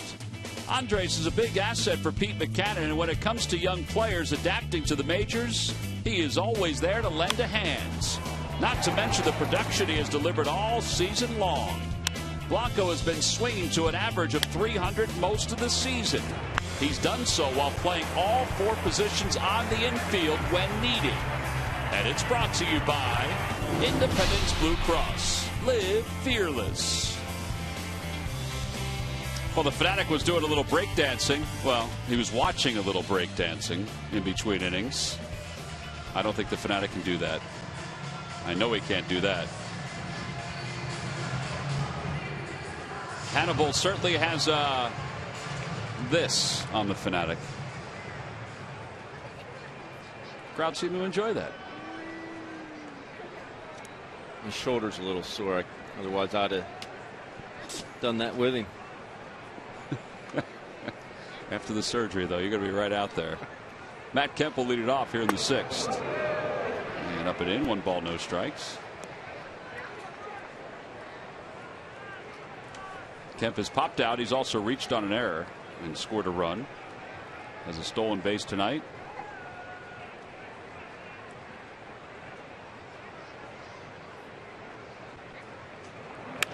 That one is looped out towards center, and here comes Odubel. It'll drop in front of him for a hit. So the first hit of the night for Kemp. Justin Upton's coming up. Let's check in with Greg Murphy, who has a photo for us. Murph? I do indeed, Tom. As promised earlier in the game, we have selected the Data Strong fan photo of the game. And today's photo comes from Angie Palermo. And she says, thanks, Ryan Howard, for throwing us a baseball at the Phillies versus the Marlins. And you see, they have that baseball indeed. Tweet your strongest fan photo to hashtag Philly Photo Data Strong Fan. You just might see yourself in an upcoming broadcast. It's all brought to you by the good folks at T-Mobile. All right, Murph, we appreciate that. When Ben played, you were allowed to throw baseballs into the crowd. He wasn't allowed to do it in the minor leagues. When Mike played, you couldn't throw baseballs into the stands. You would be fined if you did that. $50. Were you fined in the minor leagues, Ben, when you had throw balls in the stands? Were you? I honestly don't remember. I would never, after a strikeout, bring the ball back with me. I'd always roll the ball back to the mound. I used to roll the ball back to the mound in the big leagues. Well, every ball after the 3rd out now goes in the stands, right? 100%. There are baseballs flying every which way. 1 ball, 1 strike. Upton is 0 for 2. He lines that one toward the alley in left center field. Odubel on the run, makes the diving grab. Kemp has to reverse field. Just enough did Kemp believe that ball hung up there that long for Herrera to track it down. Yeah, he thought he had a double when he hit this. Odubel made up some ground with that speed. There you see it. Boy, he did get moving on that, didn't he? Concentrated. Watched the ball into his glove. There was no doubt in his mind that he was not going to get there. J-Up's very upset about it. His last at bat hit that bullet to Odubel, and then hits another one, and lays out on him again. So one away, and with Kemp at first, here's Derek Norris. Takes outside. Well, Murph, that's got to bring a smile to Juan Samuel's face when he sees Odubel Herrera do that. Absolutely. You know, it's funny. I had a chance to talk with Juan Samuel just about outfield defense before today's game, and the first name I mentioned was Aaron Altair because I wanted to get his thoughts on him after seeing him for about a week and a half. And talk about a smile on a face when you talk about Aaron Altair. Juan Samuel just lights up because he's the kind of guy that can play all three outfield positions. He's a guy that he came here with already the knowledge and the instincts to play the outfield, and that certainly makes Juan Samuel's job easier. But then he turned his thoughts to Odubel Herrera and the job that he has been able to do at learning that position. We talked about that earlier, how he came into this season not playing at the outfield position. Now he's your everyday center fielder and continues to get better and better. And we see that his speed makes a difference out there in center field. And what Juan likes so much now is the way he's able to get jumps on the ball. Early in the season, not getting those early jumps. Now this part of the year, starting to get better jumps on the ball, and he's able to make plays like that. Well, it's certainly a big asset to have. I mean, we've watched the last couple of years. He's definitively a better defensive outfielder than Ben Revere was in center. I mean, he started just to the left of center field, but he had a long way to go. And actually catches this ball in the middle of his body. It wasn't near full extension on his glove hand there. He outran the baseball.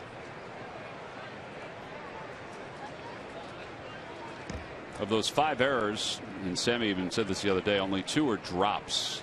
The other 3, well, one's a ground ball that hit off his glove, and the other 2 are throws.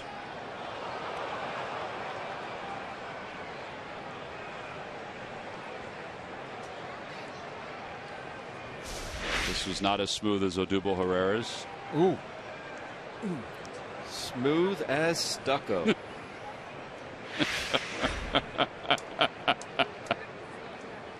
Notice the wife sitting there all excited.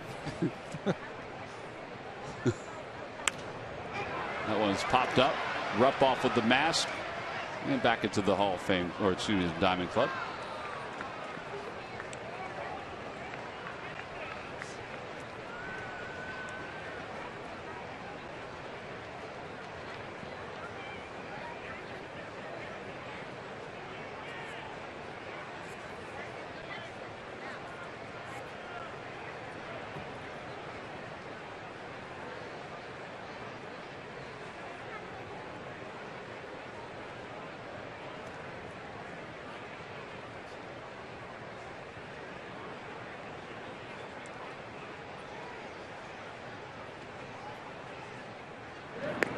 Well, we got a chance. I don't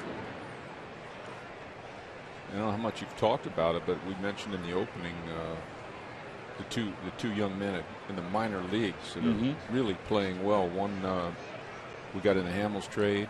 Yep, Alfaro came through the organization, who's healthy now and is getting a chance to play a little bit down in Florida.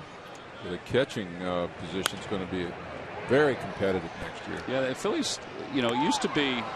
They were worried about it when they traded d'Arnaud for Roy Halladay. They were worried about it when Tommy Joseph went down with the concussions and can no longer catch. But now there are 3 or 4 guys in the farm system that, a couple of them are very good offensively, still have to work on their defense, and a couple of them are the other way around, and there's 1 or 2 that can do both. So that's a good thing because as we know, good catching is hard to find, and if you can pull it through your system, that's huge. It's huge in the fact that you have a guy that you can pitch there. You have a guy that you could build and grow a pitching staff with. So these catchers, much like Chooch had with the pitchers that were here for so many years, he got to grow with this nucleus of pitchers, not only the stars but also the relievers. Yeah, and the story for Alfaro is that he'll probably play in the instructional league, so that's where he'll continue to get some more at bats because he's been out with this ankle injury. He has had this tendon issue in his ankle, and he's now just coming back from. We saw him here at the ballpark. Big kid, built a lot like Wilson Ramos from the Nationals. And then Andrew Knapp, you know, was having a decent year in Clearwater, but then all of a sudden has erupted offensively in Reading, and it's not 10 or 15 games, and we're talking a half a season in Reading where he's been hitting over 400 for a good portion of that. Out towards center field, Odubel ventures back, and a few steps from the track puts it away. Side is retired. No runs, one hit. A pretty nice play by Odubel in this inning, and one man left. We'll go to the bottom of the 6th inning. Well, this is what we talk about when we talk about the largest distance traveled by a center fielder. Herrera, by average, is the best in the big leagues.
Call 1-800-JEFF now or visit jefferson.edu. And by Nissan. Choose Nissan today for great offers on our most exciting lineup ever. Shop Nissan.com. Well, along with Ben Davis, Mike Schmidt, and Greg Murphy, I'm Tom McCarthy. There he is, the workhorse they call Jerome Williams, warming up in the bullpen. He pitched 2 innings last night. Darnell Sweeney leads it off against Colin Ray.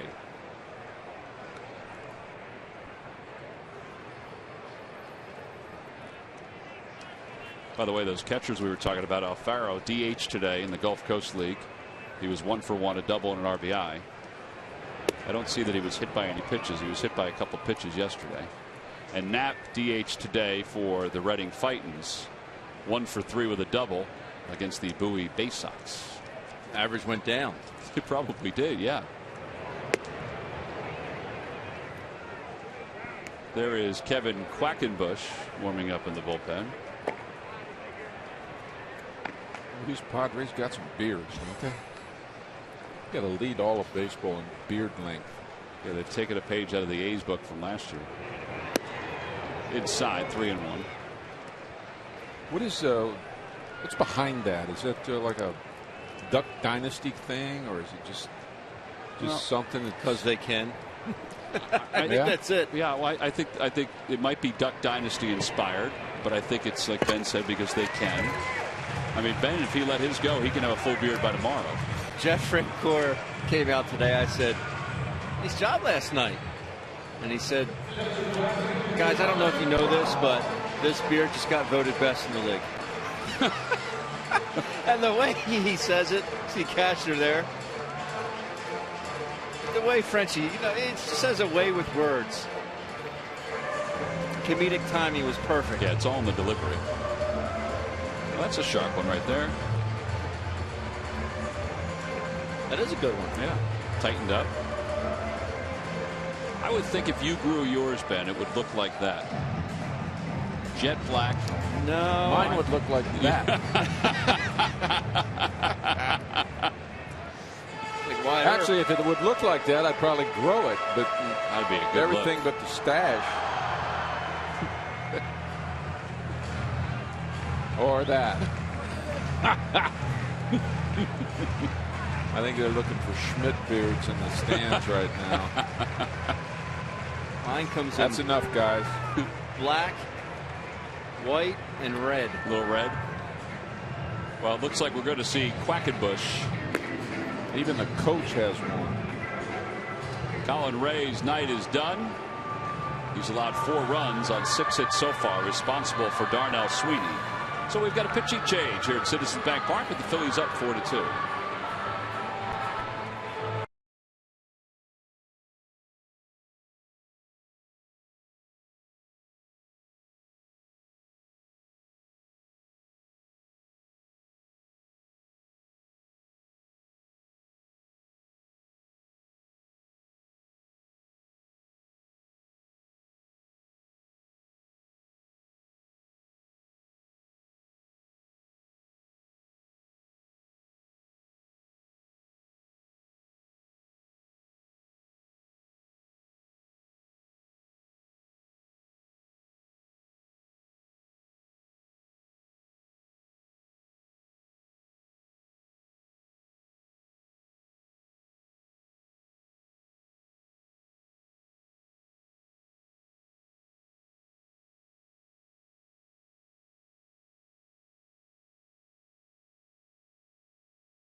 .400 mobile and connected devices with MLB.TV Premium. Real-time highlights, live look-ins, pitch tracking widget, and more. Every night on every device. Blackout and other restrictions apply. Visit MLB.TV for details. Well, as we go along here in the bottom of the 6th inning, there's a runner on base and nobody out. And Pat Murphy has decided to go to the bullpen. Kevin Quackenbush, 2-2 with an ERA of 3.88. Will be the new pitcher.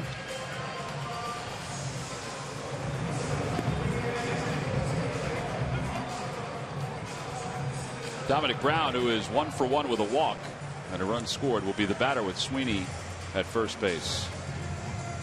Another big look is the shaved head with the beard too. How about that? Yeah. Steve, one of our audio guys, has that look going.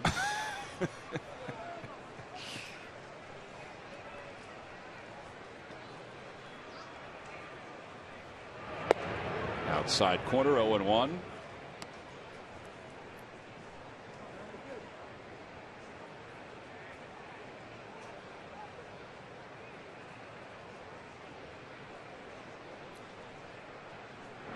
Sweeney has attempted 1 steal so far, and he was caught. Talking about this the other day about whether it's better to give signs for a steal or let somebody go on their own. They do both. Yeah. And what's easier? I mean, sometimes people say if a player needs to get the signs, he doesn't get as good a jump. If he goes off his own field, he gets a better jump. Matt was talking about that the other night. Sweeney's got a good sized lead off first.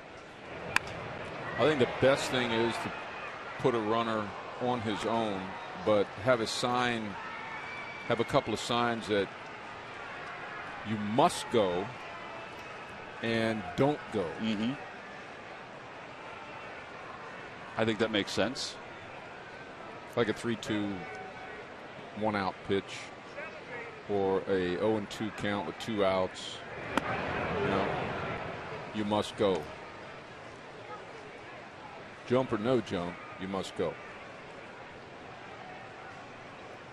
I think with younger ball clubs, and you have a guy like Sweeney who's stolen a lot of bags this year alone, let him show you that he knows the right times to run.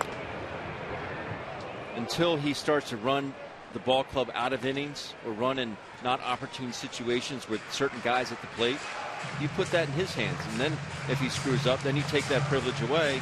You talk to him and say, hey, this is when we want you to go. You'll be getting signs from now on.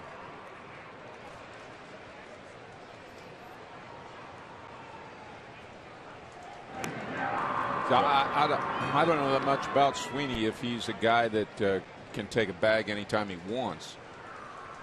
Some guys can steal a bag when the opposition is sort of overlooking them, are not really concerned about him. Well, there he goes. Pitch is high. The throw to second base is in time. Out. That's some kind of catch and tag there if he was out. Sure was. He did not argue. Nar's quick to his feet, but not a whole lot on the throw. He saw that ball tail into Aaron Altherr earlier in the ball game when he ran. But this was very good. Easy call there. Where's the tag? Paul Emmel. Solarte got it right on the shoulder. Right on the shoulder. Oh. 2-5 on the putout, by the way, with the third baseman covering second. Well, like I was saying, there's Vince Coleman's speed, Tim Raines' speed, and then there's guys that can take a bag whenever they're sneaking up on them. That was me. I could cop 20 a year, maybe 25, pretty much when I knew they weren't expecting it. Out towards center field, Melvin Upton is under it, and there are 2 outs. Well, that's a little history right there by Derek Nars, little Padres history.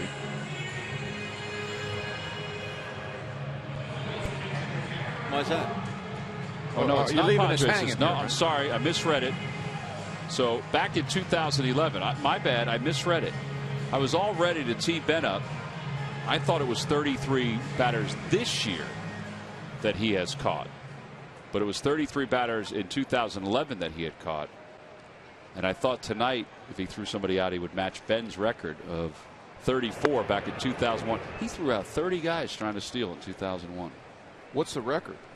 Well, the Padres, that's the best record for the Padres. 34. Nice work.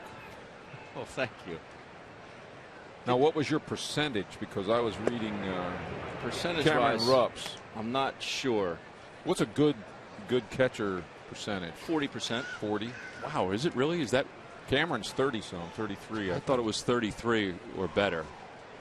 40. Wow, that's really good. Yaudier's like at 48. Yeah, see, I thought he was, remarkable with those numbers. 3 unassisted. Side is retired. No runs, no hits, and nobody left. We played 6. On to the 7th. Phillies 4, Padres 2.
for your Delaware Valley Honda dealers. Game summary.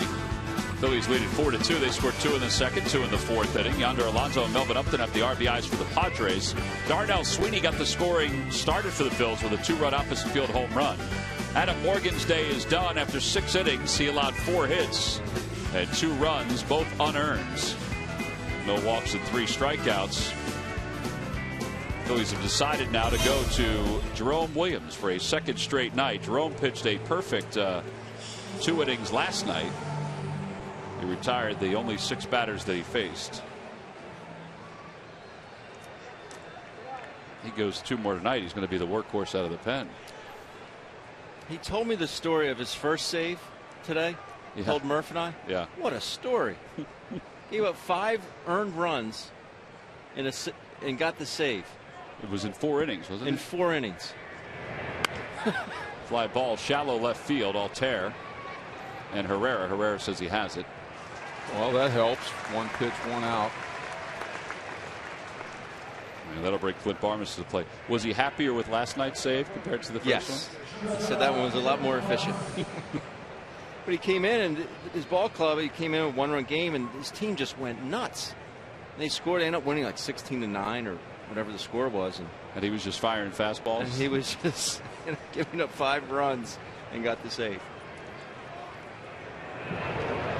Well, I think everybody was kind of taken aback last night when they saw that number. Last save,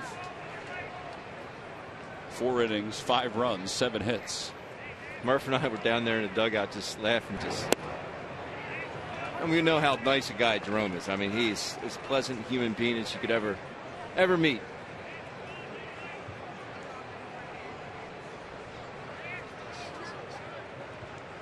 Oh, 2 pitch coming to Barmes. Inside, 1-2.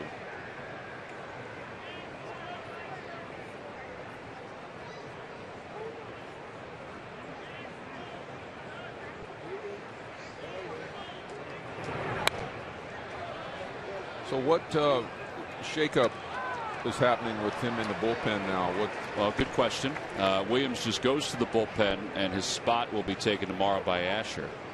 There'll be a move made when Asher is put on the roster tomorrow. So would this be a DeFreitas spot? Yeah, I think they felt, well, everybody worked a lot in the Mets series, but I think they felt like for now, because Jerome will go back into the rotation when they decide to go to a 6-man rotation, if they do, in September. But for now, this is the best thing for the club, is to get him in there, sort of a fresh arm, and let him eat up some innings. And Barmes is hit by that pitch.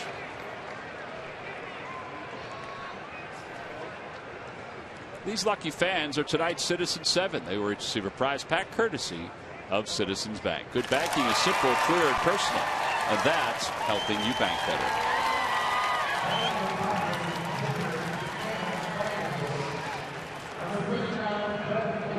Here's Brett Wallace to pinch hit for Quackenbush. He is 9 for 29 as a pinch hitter this year. You want to talk about a team player? This guy right here, Carlos Ruiz, veteran catcher, losing a lot of playing time. Just the epitome of everyone pulling in the same direction. The veteran guy, he could sit and sulk and moan and complain. I'm not playing. There's bullpen catchers down there. I'm not going to go down there. Not Chooch. See him down there. I tell you, it's really good to see. Well, and really good to see. But since his playing time has diminished somewhat, this gives him a chance to, see some of these guys. Not that he doesn't know anything about them, but at least get some reps.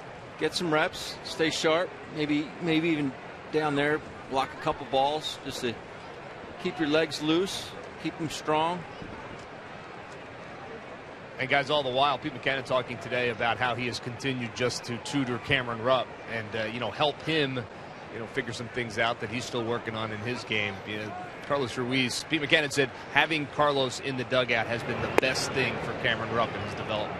And Carlos, just talking to him yesterday, he's pretty honest about his assessment of Cameron and what he needs to work on and what his strengths are and where he needs to get better. And he's honest with Cameron too, which I think is huge. Change up low, 2 balls and no strikes. I had a guy like that in San Diego. I got to talk to him. We were out there, Carlos Hernandez. He really was a mentor. He got put on the shelf in DL, and I got called up, and he was there to help me out. The good, the bad, the ugly, whatever. Another changeup, 2-1. Every young player needs somebody like that. They do. It was great to catch up with Carlos until he told me his son Carlito was 26, and that I felt really old. Yeah, you should feel old. Well, nothing could be more valuable than a guy whose job that looks like you might be taking can be your friend and encourage you. That takes a heck of a man, like, to echo your sentiments for sure. Line drive, base hit to left field. Barmes will stop at second base, so Wallace picks up his 10th pinch hit of the year, and that puts 2 on for Solarte. On the Toyota Major League scoreboard, Yankees and the Braves have gone to the top of the 7th inning. Well, Gregorius had a big night last night, and now he's helped the Yankees to a 2-0 lead tonight.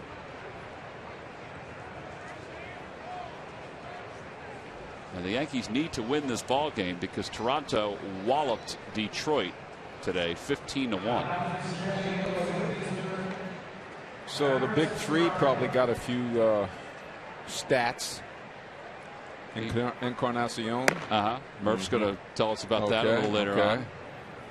Yeah, and Drew Hutchinson, who was not here when the Phillies played the Blue Jays because his numbers weren't good on the road, better at home. Well, he was back up pitching for the Blue Jays today, and he got all those runs. 0-1 to Solarte, who's 0 for 2. These Jays have really benefited from Ben Revere. 19 for, he's got a 9-game hitting streak, and during that time it was a high fly ball to right field. Dominic Brown back toward the fence. He has room. Tagging at second is Barmes. The throw goes towards second, so they'll keep Wallace at first. 2 outs. Runners on first and third. Yeah, I don't think Solarte is real happy about just missing that pitch. Talk about hitting the bottom of it.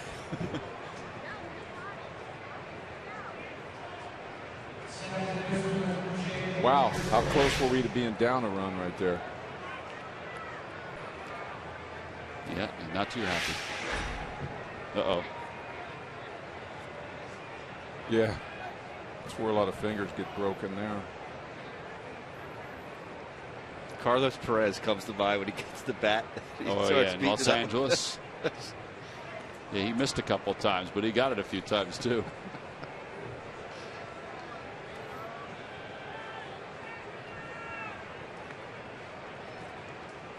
Phillies do have bullpen action, but they're going to stay with Jerome with runners on first and third and 2 men down.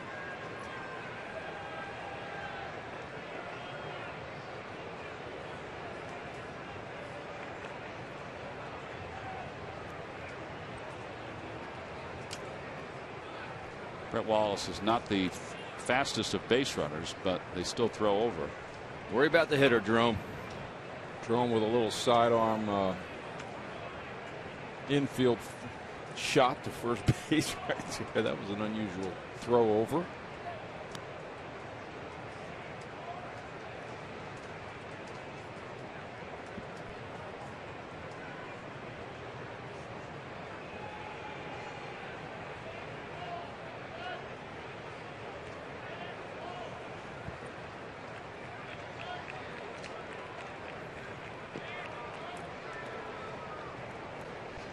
Apparently not that unusual. Apparently that was a stall tactic. Yeah, because here comes Pete McCann, and it looks like he's going to make a double switch. So he called for the throw over. Yep. Brett Wallace was kind of confident, thinking, man, they think I'm fast. Nope. So Jeff Francoeur will come on for Dominic Brown, and Luis Garcia will come in for Jerome Williams. A pitching change here at Citizens Bank Park with 2 outs in the top of the 7th.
Worked my whole life for this since I was a little boy, and it's awesome to finally get here.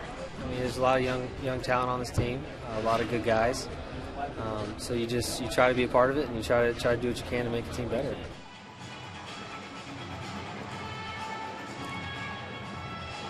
Well, that is the Phil's newest pitcher on the roster, guys, Alec Asher, who is going to face James Shields tomorrow. Asher making his Major League debut. He'll be one of 4 rookies in the Phillies rotation. Actually, the 5th starter this year for the Phils to make his Major League debut. An 8th overall player on this roster to make their Major League debut this year. He's an interesting story, guys. Tom, as you know, he had Tommy John surgery at the age of 14. He has battled back. He said, it was one of the things that enabled him to really learn at an early age what it takes to work back and then really go after things that you want. And he said it's a dream come true to be here. Couldn't get over just how big the ballpark was, that 3rd level. He said he walked in, he said, wow, how about this? I am here. He's excited. Joe Jordan from the Phil's minor league system said that he's a guy that just kind of pounds the strike zone. He's a 4-pitch pitcher. He's got a very good fastball, about 95 miles per hour. He's got a good slider as well that he uses for his out pitch. They're very excited to get a chance to watch him pitch. We're all going to get a chance to watch him pitch tomorrow. Luis Garcia pitches one to Jerko, and it's hit past the dive of Freddie Galvis. A run is in, and Jerko gets an RBI single. So now it's a 4-3 ball game. Up to second base goes Brett Wallace. RBI number 38 for Jerko. Hate to say this, but I hope he thinks the park's big after he gives up that first 350-foot fly ball down the line. Well, he seems very composed. I'll say that. And Murph and I were down there when he was talking. He's expecting a lot of friends and family because his father's side, he's got some family from Philadelphia that will be here tomorrow to see his Major League debut. We saw that he was drafted by the Giants. He actually was drafted by the Giants. They were going to sign him, and when they did the physical, they found a bone spur in his elbow. So that ball's in the dirt to Matt Kemp, and because of that, they didn't sign him. They sent him home, and he went back to work, went back to college, and then the Rangers eventually drafted him. Tommy John surgery when he was 14 years old.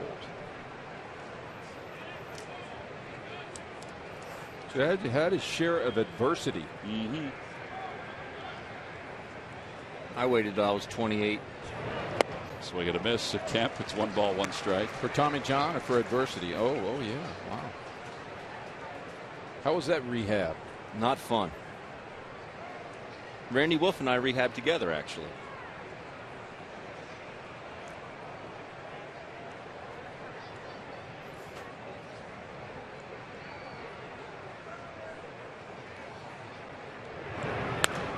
Out of play, and it's 1-2. It's amazing. Phil Donnelly, who did the rehabbed a lot of Phillies, and Scott has a good relationship with him, and we did more cardio and shoulder routines than we were running suicides. It was a full body. It was tough. 1 ball, 2 strikes to Kemp. He's been on base twice tonight. In the dirt, 2-2. Canfield, that one may have gotten through the wickets. He had to look back in his glove, make sure it was still there.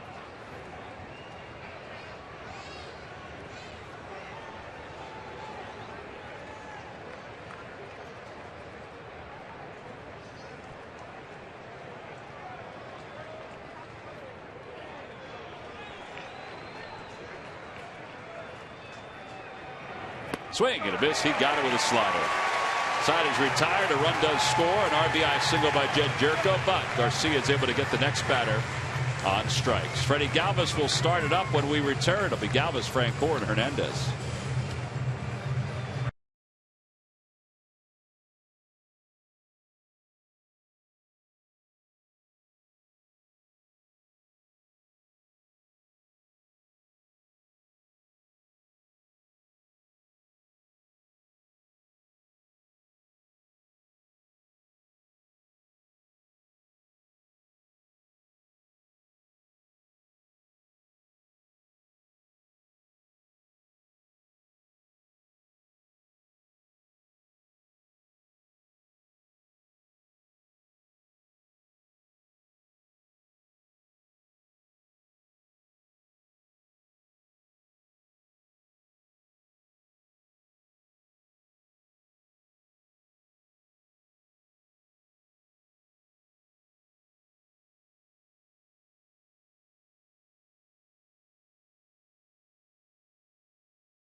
So, John, we'll see if the Phils can get some more offense going here. Headed into extra innings and need a boost? Call WB Mason and order Green Mountain Coffee K-Cup pods. Great tasting coffee at amazingly low prices, delivered free the very same day when you order by 11:30. WB Mason knocks it out of the park. Who but WB Mason? So here is Freddie Galvis to lead it off. And the first pitch is hit sharply to first. And there's one away. Sean Kelly, one pitch, one set aside. The numbers on Kelly, 2-2 with a 2.78 ERA. 53 strikeouts and 45 in the third. One pitch, one out, but Freddie smoked that ball to first base. He did. I think Kelly got rid of that ball because it was dented.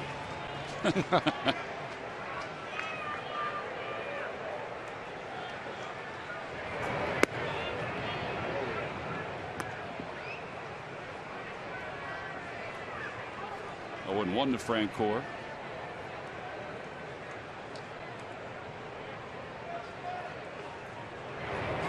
Oh, and 2.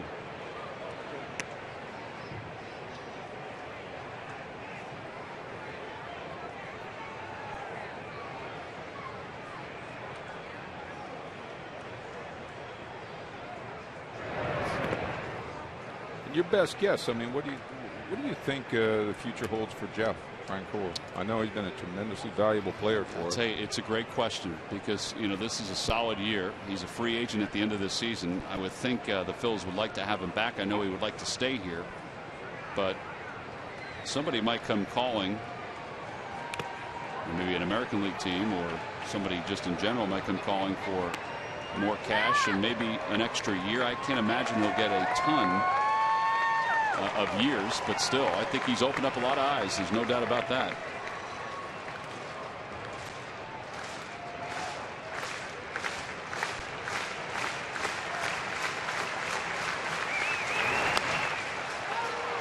That one's over the head of the Fanatic and out of play.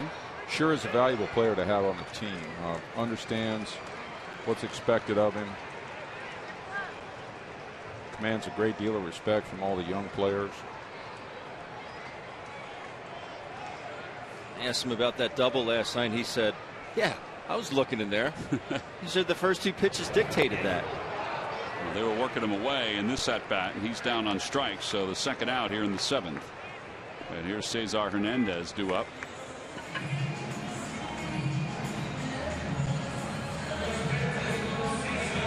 Cesar needs a line drive right over the head of the shortstop right here. Nice little line drive. Make him feel good about himself.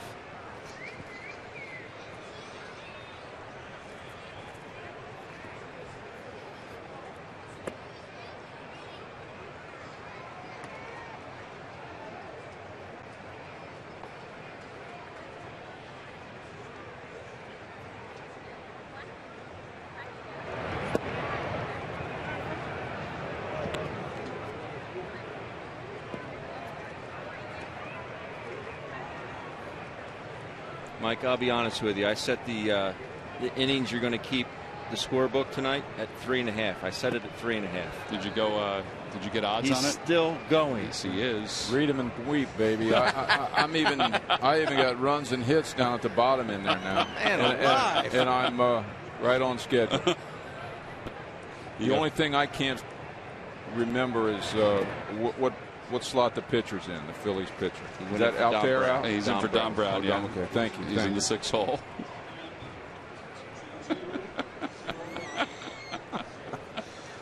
Excuse me. I forgot the cough button there. Well, you're working on your score sheet, so hard. Ground ball up the first base line, foul. And it remains 2-2.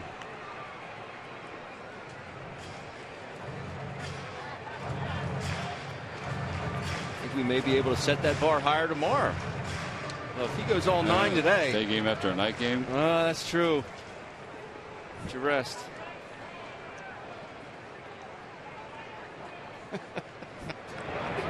In the dirt, 3-2. Come on, Cesar, get a knock.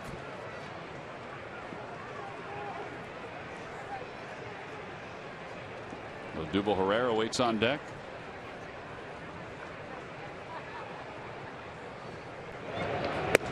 And Cesar is struck out, and that'll do it for the Phils here in the bottom of the 7th inning. They're retired in order. So 7 in the books. On to the 8th. The dangerous Justin Upton is due to lead things off when we return.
Phillies baseball is brought to you by the Quality Plus Sports Stores. Go further, and by Xfinity, the official entertainment provider of the Philadelphia Phillies.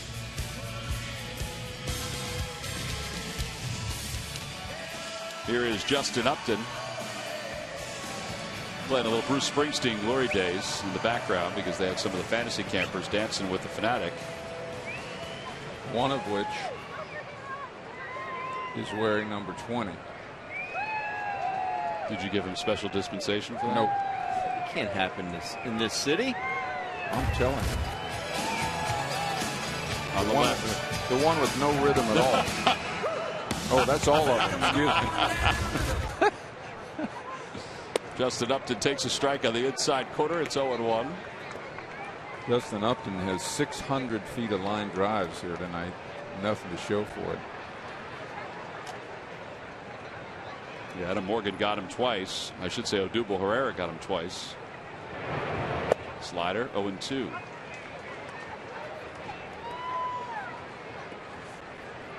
I used to hate being in this position. 0-2? Yeah.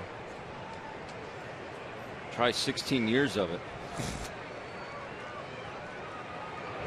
They tried to get him to go after another slider. He remains 0-2.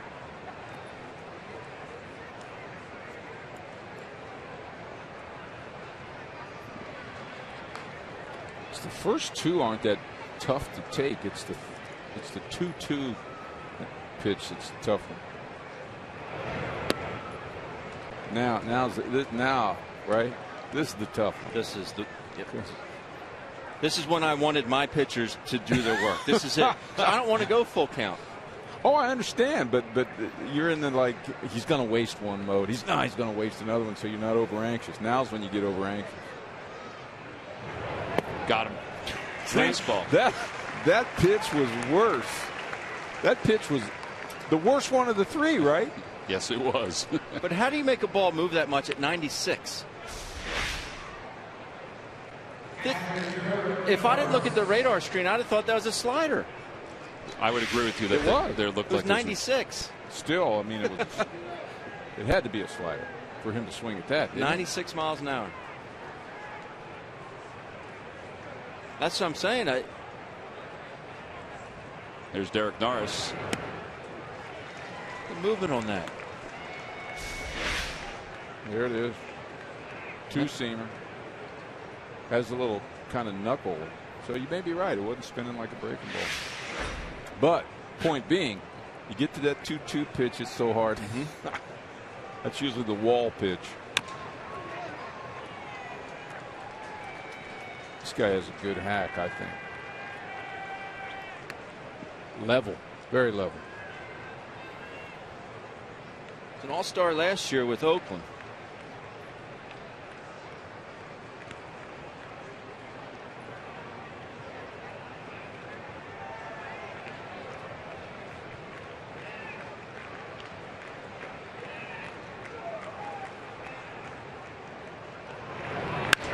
Out to center field. Odubel ventures back toward the track. He has room. And he makes the catch for the second out. Well, it's time now for a Hyundai defensive play of the game. Justin Upton out toward left center field. Odubel ran a long way for this one. Yeah, to kind of a sit down on his belly, watch the ball in his glove, hold the runner at first base. Nice soft landing, stuck it, really stuck the landing, and that is your Hyundai defensive play of the game. Did I tell you I like that car? Yes, you did. Okay. Brought to you by your local Hyundai dealers, but you didn't get it yet. No. Look where Cameron Rupp's glove is set up. Watch where this ball ends up. As he lets go of the ball, this 0-2 pitch cannot end up right there. It cannot end up there. Chopper over the mound, charging is Galvis. He scoops it and throws in time to get Yonder Alonso. They may hold the defense here for a second. They request a review. We are in the top of the 8th inning, and they may pull everybody back. It looked like his foot was on the bag. Yonder not very fleet of foot. I think the double clutch by Freddie hurt him.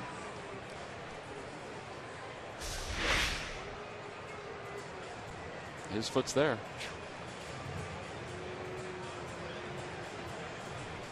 How does Jordan Baker miss that?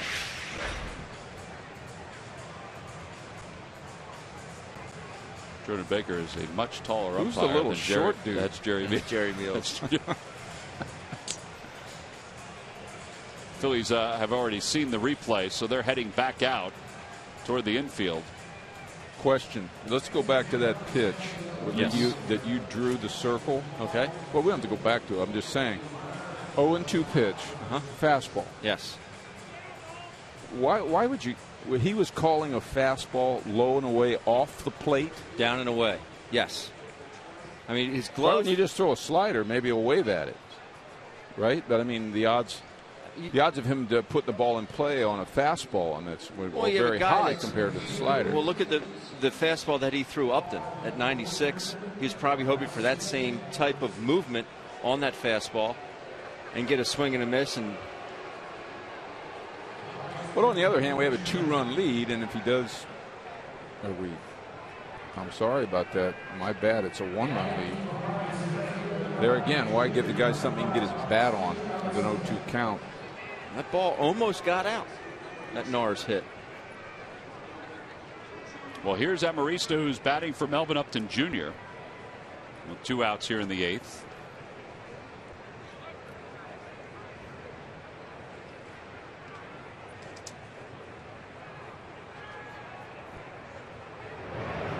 First pitch is up and away. 1 ball and no strikes. That goes down as a hit for Alonso. Yeah. And again, the double clutch by Freddie cost him over at first.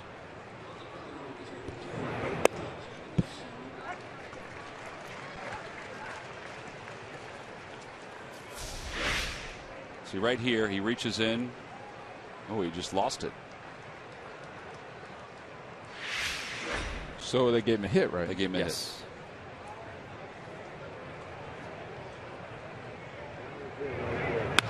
And that one's the opposite way. A base hit for Amarista. So that'll put runners on first and second with 2 men down.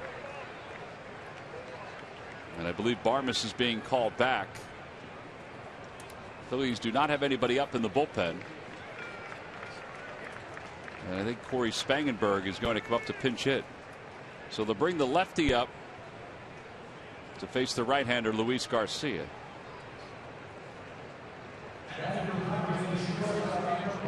That's an unusual play there by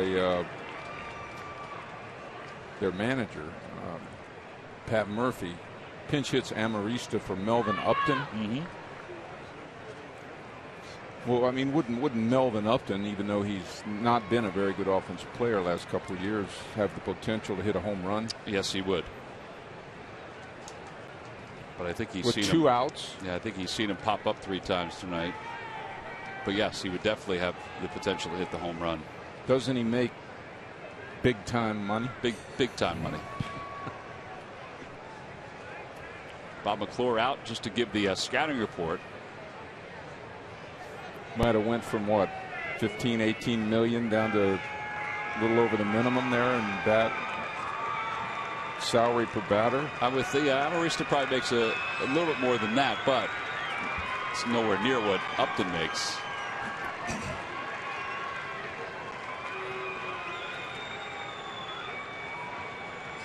But it turned out to be a good move.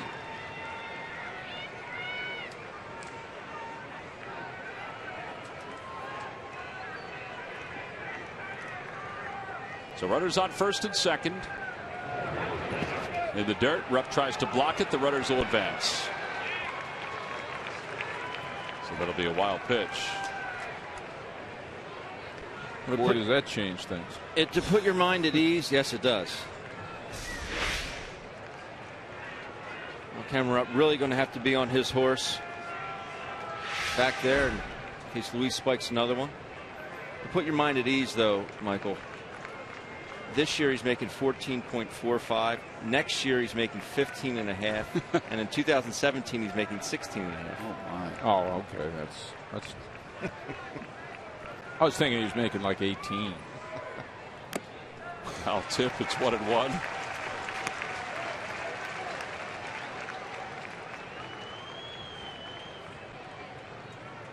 Wow.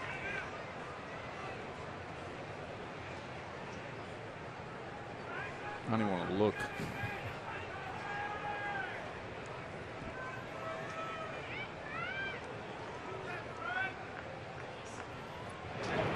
In the dirt again.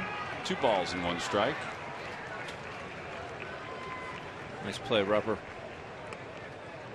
And now bullpen action. DeFreitas and Adam Lowen.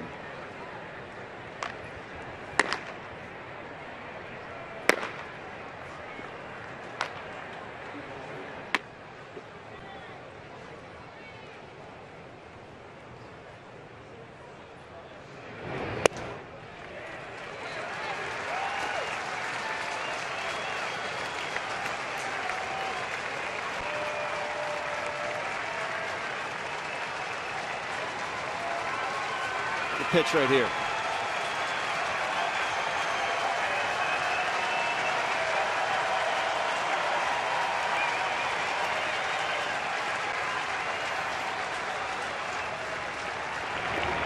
Got it. Got a good pitch. And he got out of the inning as well. 2 strikeouts in the inning for Garcia. 3 overall in an inning and a third. He leaves a couple men in scoring position. That's an outstanding pitch for the final out here in the top of the 8th inning. Still 4-3. Phil's on top.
Monday, September 7th, the Atlanta Braves are coming to town to begin a 3-game series against the Phils. The final time this year, the Phillies will face the Braves here in Philadelphia.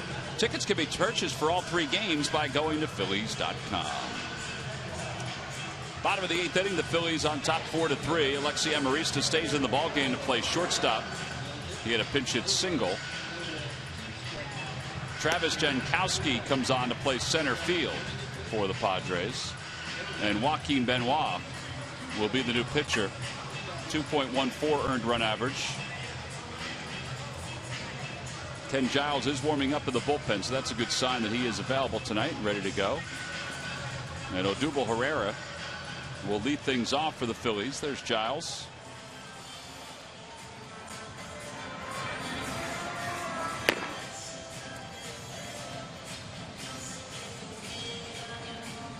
Odubel tonight is 0 for 3.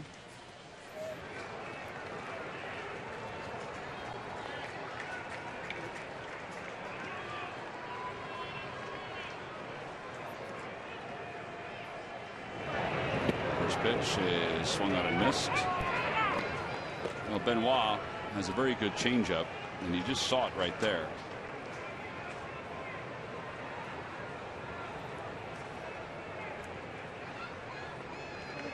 Odubel very anxious tonight. He gets into those modes, don't you think, every once in a while? Without a doubt. He's a little jumpy. A bit outside and high, 1-1.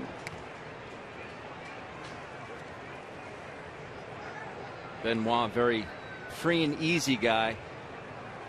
Not a whole lot of effort there, but you see that ball jump out of his hand. Factored that in with that changeup. He's a very effective reliever for the Padres.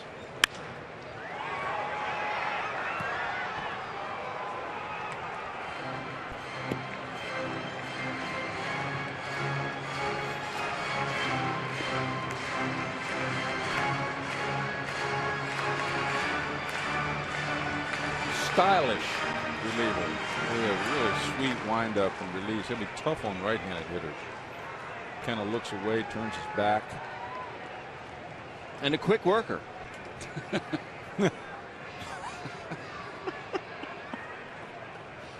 we go.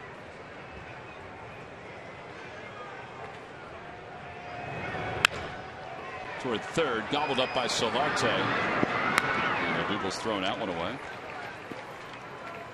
For breaking Phillies news, you can trust that Jim Salisbury will have the most accurate report. Experience counts. Follow Phillies insider Jim Salisbury for the best source for 24/7 Phillies coverage. Only on Comcast Sportsnet.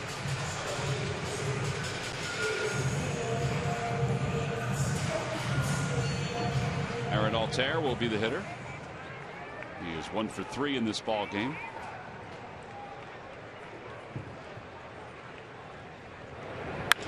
Down the right field line. Out of play. Nice catch by that fan. Brought a glove to the game.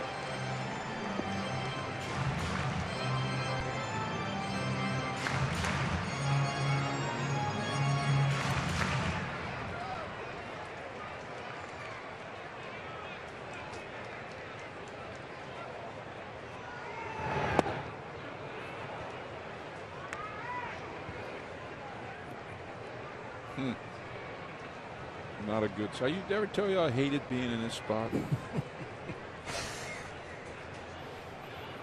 Against a pitcher like this. Swing and a miss, and he's down on strikes. So 2 outs here at the bottom of the 8th inning.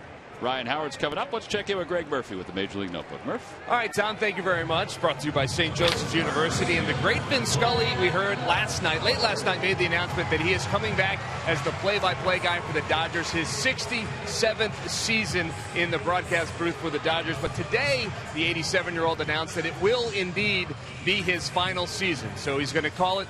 He's going to call it quits at 67. That is going to be it for Vin Scully, but we'll certainly get a chance to watch him and listen to him one more time. And how about the day? You guys think you're having a good day? How about the day that Edwin Encarnacion had for the Toronto Blue Jays? He had 9 RBIs in their game today, a 15-1 win. He had 3 home runs in that game, one of them being a grand slam. The 9 RBIs, that ties the club record for Toronto, and also the 3 home, his third grand slam of the season. is also a club record. So Edwin Encarnacion continuing to swing a hot bat up there in Toronto. Toronto won that game 15-1, so not too bad. Not too bad at all. Yeah. Murph, what do you got going on behind you there, buddy? Right here. This is some of the group that is representing Chestnut Hill College who are here tonight. Over 700 folks from Chestnut Hill College were here tonight. Sister Carol Jean Vale threw out the first pitch. She's right here. And then right here, that's Sister Roseanne Quinn, and she had the difficult task of being my first grade teacher, Tom. And then we're reconnecting right now. My goodness. Yeah, I haven't seen her in 30 years. I was going to say, I haven't seen her in like 3 years. Yeah. 30. Did she ever make you go sit in the corner? Yeah, tonight, twice, actually. Yeah, so it's very good to see her and the folks from Chestnut Hill College. Well, we appreciate their support. We appreciate what she did for Murph. What it is, we don't know yet, but I think she taught me to read. I think that's a nice, start. Very nice. Hey, by the way, the first game that Vin Scully ever called, some of the names in the box score, Murph was just talking about him retiring, which is unbelievable. That he'll retire at the age, I guess it'd be 88 years old. But Gil Hodges was in that game that he called his first one. I mean, some of the names are just incredible. You know, going all the way back. Some of the players that he has seen, including Mike. Can you read all those names, Mike? Or I can make it bigger. No, it's not enlarging. I had it written down. Don Newcomb? Don Newcomb was in that game. By the way, our cleanup hitter's hitting here. Here's the 3-2 pitch. Fouls it away. Continue. Joe Morgan. I don't know if that's, that's Joe not Morgan. Joe Morgan. It's a Morgan. Well, I think it's remarkable. Duke Snyder. Yeah, the names. Well, that's the Dodgers. What am I thinking about? No, but that's what I'm saying, though. The names that he has broadcast over the, I mean, from the time he started. Jackie Robinson. I mean, it's incredible. Granny Hamner. Oh, a lot to Granny Hamner. 3-2 to Ryan Howard with 2 outs. Outside, ball 4. Ryan works out a walk. And then he'll bring Sweeney to the plate. See the pitcher, he's mad now. He's mad at himself. Like, how could I walk this guy? Well, if you didn't want to walk him, why don't you challenge him? Huh? If I'm throwing 97, right, then you're going to get 97. Why don't you challenge him? So you throw a changeup, a 3-2 changeup, and then you get mad when the guy doesn't swing it. Like,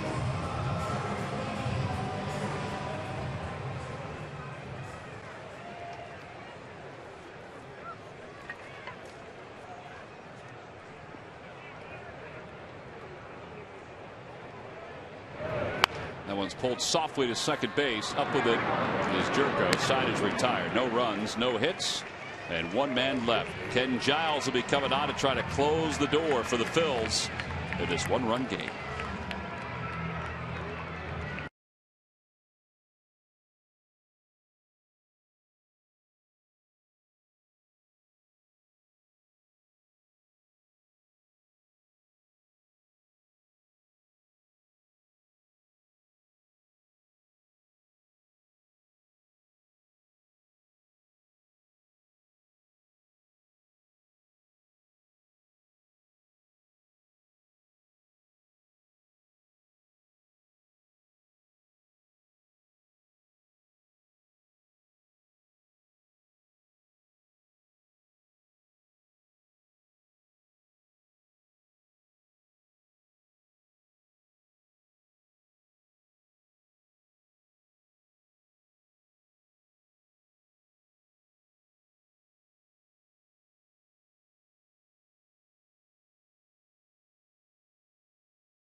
The Philly Fanatics one-man band DVD will be given out. Compliments of the New Jersey Education Association. It's free to fans 14 and under. Again, it's all part of a 4-game series between the Cubs and the Phils. Tickets can be purchased right now by going to Phillies.com.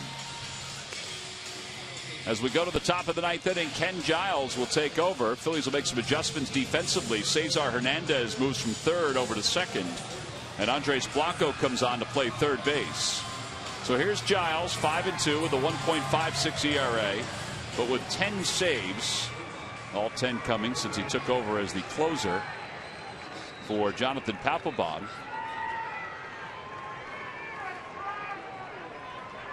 And he will face Jankowski to start it off. Jankowski in his first at-bat of the night.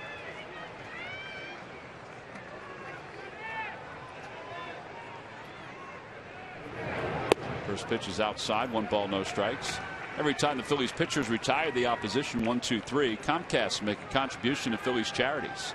Phillies baseball is brought to you by Xfinity, the official entertainment provider of the Philadelphia Phillies.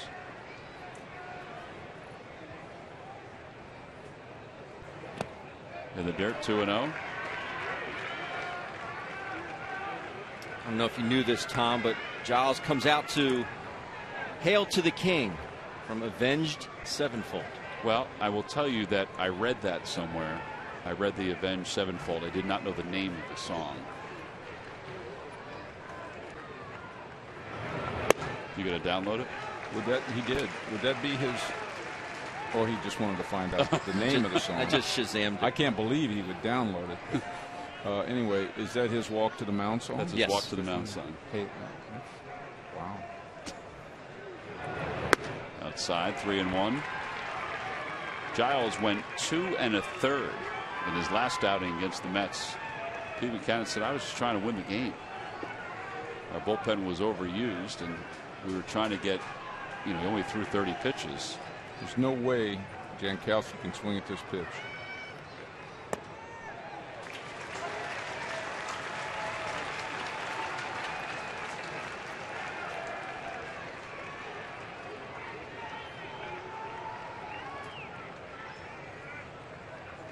Safety is off. He can swing now. Ground ball to second. Cesar quickly to first. 1 out. And now Solarte, who's missed a couple of times tonight. Last time up, he just missed giving the Padres the lead.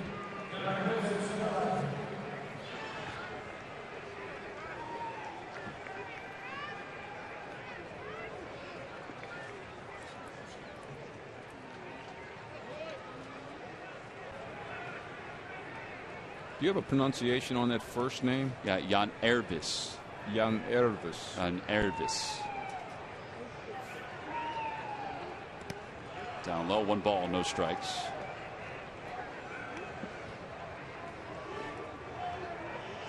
Now it's been pronounced during his career with the Yankees and the Padres Jan Jervis, but as Jan Ervis. To the right side, Hernandez picks it up. Solarte's retired, 2 outs.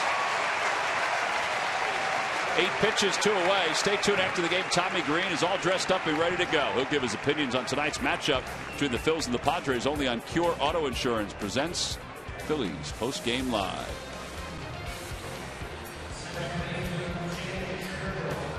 Now Jed Jerko, who is 1 for 4, an RBI single in the 7th.